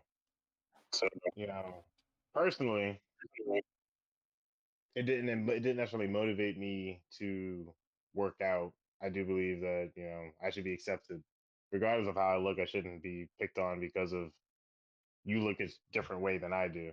That's just how I feel about it. But as an adult, yeah, I mean, if someone says I'm fat or says something about the way I look physically, yeah, I'm just gonna go to the gym or I'm gonna just say fuck off. Like certain things I can't control about my physique. So I think, so yeah. but youth is a completely different ball game. Like middle school into high school, it was fucking hell for me in all honesty. Yeah. So I think so, Calvin, my counter to you is that men don't wear it on their sleeves. That's where it comes in. And I think that's the whole progress of mental health makes you kind of realize that. You coming to your coworker and telling him, man, you like shit. Like you're fucking fat dude. And he's like, man, like F you, nah, bro, I'm nice. And then you see him in the gym for the next 3 months, like trying to lose that weight. Because outwardly he's like, well, it's banter, right? But inwardly, you crushed his damn soul. You get what I'm saying? Because he may be a big dude and he's going to be like, bro, yeah, whatever. You know what I'm saying? We can do some push ups right now. I can do more push ups to you outwardly. You get what I'm saying? But inwardly, he's like, I'm fucking fat. I can't lose the weight. This is depressing. This is sad. Like, I'm never going to get big. I'm never going to get small. Whatever the case may be. Right? And I guess I'm speaking from personal experience too, because like we've already established multiple times, I'm a small guy. So people used to tell me, especially like when I was on the ship in Brickno, because we was on the same ship together, we had some homeboys that come to me like, bro, you skinny as hell, bro. Like, man, you small as hell, boy. You ain't getting no weight up. Get your weight up, and I'd be like, man, whatever, and toss it off. But inside, mentally, I'm like, damn, I ain't never gonna get big. It's messing with me mentally. So I'm in the gym constantly taking all the whey protein I can, trying to eat as much as I can, getting on the creatine, looking into testosterone boosters. You know what I'm saying? Because I'm going through a whole different battle internally than what I'm expressing outwardly. You get what I'm saying? So is it motivation? Yeah, sure. You can classify it as motivation if you don't look at it past the deeper meaning. You get what I'm saying? But internally, I'm going through hell because I feel like I have to look a certain way for people to accept me or to make me feel more masculine, to look more masculine, or to be viewed as a threat. You get what I'm saying? But I know I'm capable of more than what people actually see me from the average Joe that I'm working with on a daily basis, or my wife or whoever it is, my family. Like I used to get joked on all the time when I was growing up, and artists more money to tell you they used to call me bird chest when I was growing up. That's what they used to call me, and they still call me that. They used to call me bird chest. I ain't said that in Yes, years. you still said it. You still said it. You said it. You still said it. I ain't said that in years. But they used to call me that. You know what I'm saying? They used to be like, boy, go ahead, they used to tell me like, boy, go ahead, put your bird chest away. And I'm like, I'm working out. Like, I'm doing push-ups. I work up in the morning. I'm getting into the football programs. Like, I'm trying to get my weight up. I can't. You know what I'm saying? Like, I've done everything that I could. And eventually, like how going into what Nigel said, like eventually you get into the mentality like, bro, either you accept who you are and you like you can dust it off and be like, bro, I'm gonna look the way that I am and I'm good with the way I am. Or you get into the mindset of like you turn the negative opinions, you turn the negative mindset into motivation. And I think that's where you get in that coup. Is that you turn that negative feedback into positive motivation. And when you get to the level, and that's kind of also a little ego thing too, where the ego kind of plays into factor because now you done got in the gym, you done got your weight up, you looking good, you feeling good. So now you want to go brag. You know what I'm saying? So now you walking around with the big ass arms and the big neck, and you like, yeah, not say something. You know what I'm saying? So it's kind of like one of those things, but you also feeding into the ego. And I feel like you gotta kill the ego. And that's just that's a man's thing from my perspective. You feel what I'm saying? So yeah. But women, I'll lead y'all into that. So what do y'all think? Based upon a woman's perspective. I forgot the question. Yeah. So from a woman's perspective, do you think that you have had a situation, and well, the primary answer, the primary question was, if there was a situation, have you had situations where someone has said something to you that made you feel a little more focused on your body? And if you could go back and tell that girl when it happened, what would you tell them now, based upon where you at today? So an example of, yeah. Mine's don't have nothing to do with like fit or fat.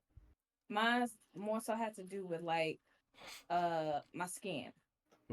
Cause when I was growing up, which is still a thing, the whole dark skin versus light skin is bullshit. And being told that dark skinned women are ugly and light skinned women are pretty. And I had to deal with that growing up, and I would get bullied a lot in like middle school and stuff because I'm dark skinned. And there were moments where, like, especially when I was in middle school, where I thought I was ugly because I was dark skinned, because of people telling me that. But growing up in a household where, like, my mom is dark skinned, and then I also have brothers who are dark skinned as well. I was taught to love my skin and taught that my skin is beautiful, no matter what anybody else says. And that really helped a lot with me growing into the person I am now. And if I could look back, I would tell that middle school me, like, you're beautiful, fuck all whatever they talking about. Like, you're beautiful the way you are. Your skin is gorgeous. You know what I'm saying? Yeah, for sure. Yeah. Ivory and Google. Hey. When I was younger, I thought like I was super, super, super underweight and skinny when I was a child, and then obviously when I was a teenager, the curves were coming out and everything. And my mom was super underweight all her life, and my dad kept telling me how important it is to work out and to look good and to stay skinny. So when my curves were kicking in, and especially like my butt and everything, all of a sudden I found myself fat. I remember that, and I was pulling my shirts down over my ass so nobody can see it, which is stupid because you can still see it, but I was a child. If I could talk to myself back then right now, I would tell myself that there's a world outside of my family's mindset and outside of that circle or like small town where I grew up in. I would tell. Because I kind of didn't think that far. That other people think differently, that other families think differently. And Yeah. I just went with whatever my parents were telling me or showing me and the people around me. And that's all I had. That my focus was only there. It was like a tunnel vision because nobody was there who took me by my hand and pulled me out of it and Right. said there's a big world with other people who are not skinny and it's okay. Yeah. So yeah. Yeah, for sure. I mean, hey, Instagram is a proven factor. Everybody like it all nowadays because this is all over Instagram. So It don't matter what you look like at this point. Everybody like everything because it's all over. So I'm that's good. What about you, Ivy? Baby been big baby for a minute. And the one time I did get skinny, everybody told my head was too big, so I ain't gonna do that no more. You did get a little, yeah, it a little twig. just a little too much weight, just a little too much. You was doing too much. Yeah, just a little too much. When I was younger, I was bigger than. I wasn't like big, but I was bigger than other girls my age. But people called me fat stuff. I didn't care. I was like, shit. At least I'm eating. The fuck. That's how I always looked at it. It was never a situation of like, oh, I'm so sad. I'm big. It was like, all right, bro, but I can guarantee you I could kill 3 McChickens from McDonald's. What can you kill? Nothing. That's how I always looked at it. So it didn't bother me. It didn't bother me at all. Yeah. So you just always had big back energy. It's okay. Always. I always have. Like, so it ain't never really bothered me. I've had people, like, I've dated people that said I was big, and I was like, all right, well, then go step your game up. You gotta be bigger than me, big dog. That's all I can tell you. Just like, catch up. I don't know what to tell you. So, younger me, she was cool. She was chilling. She was still eating, enjoying her life. So, looking back at it, I think she handled all of it pretty well.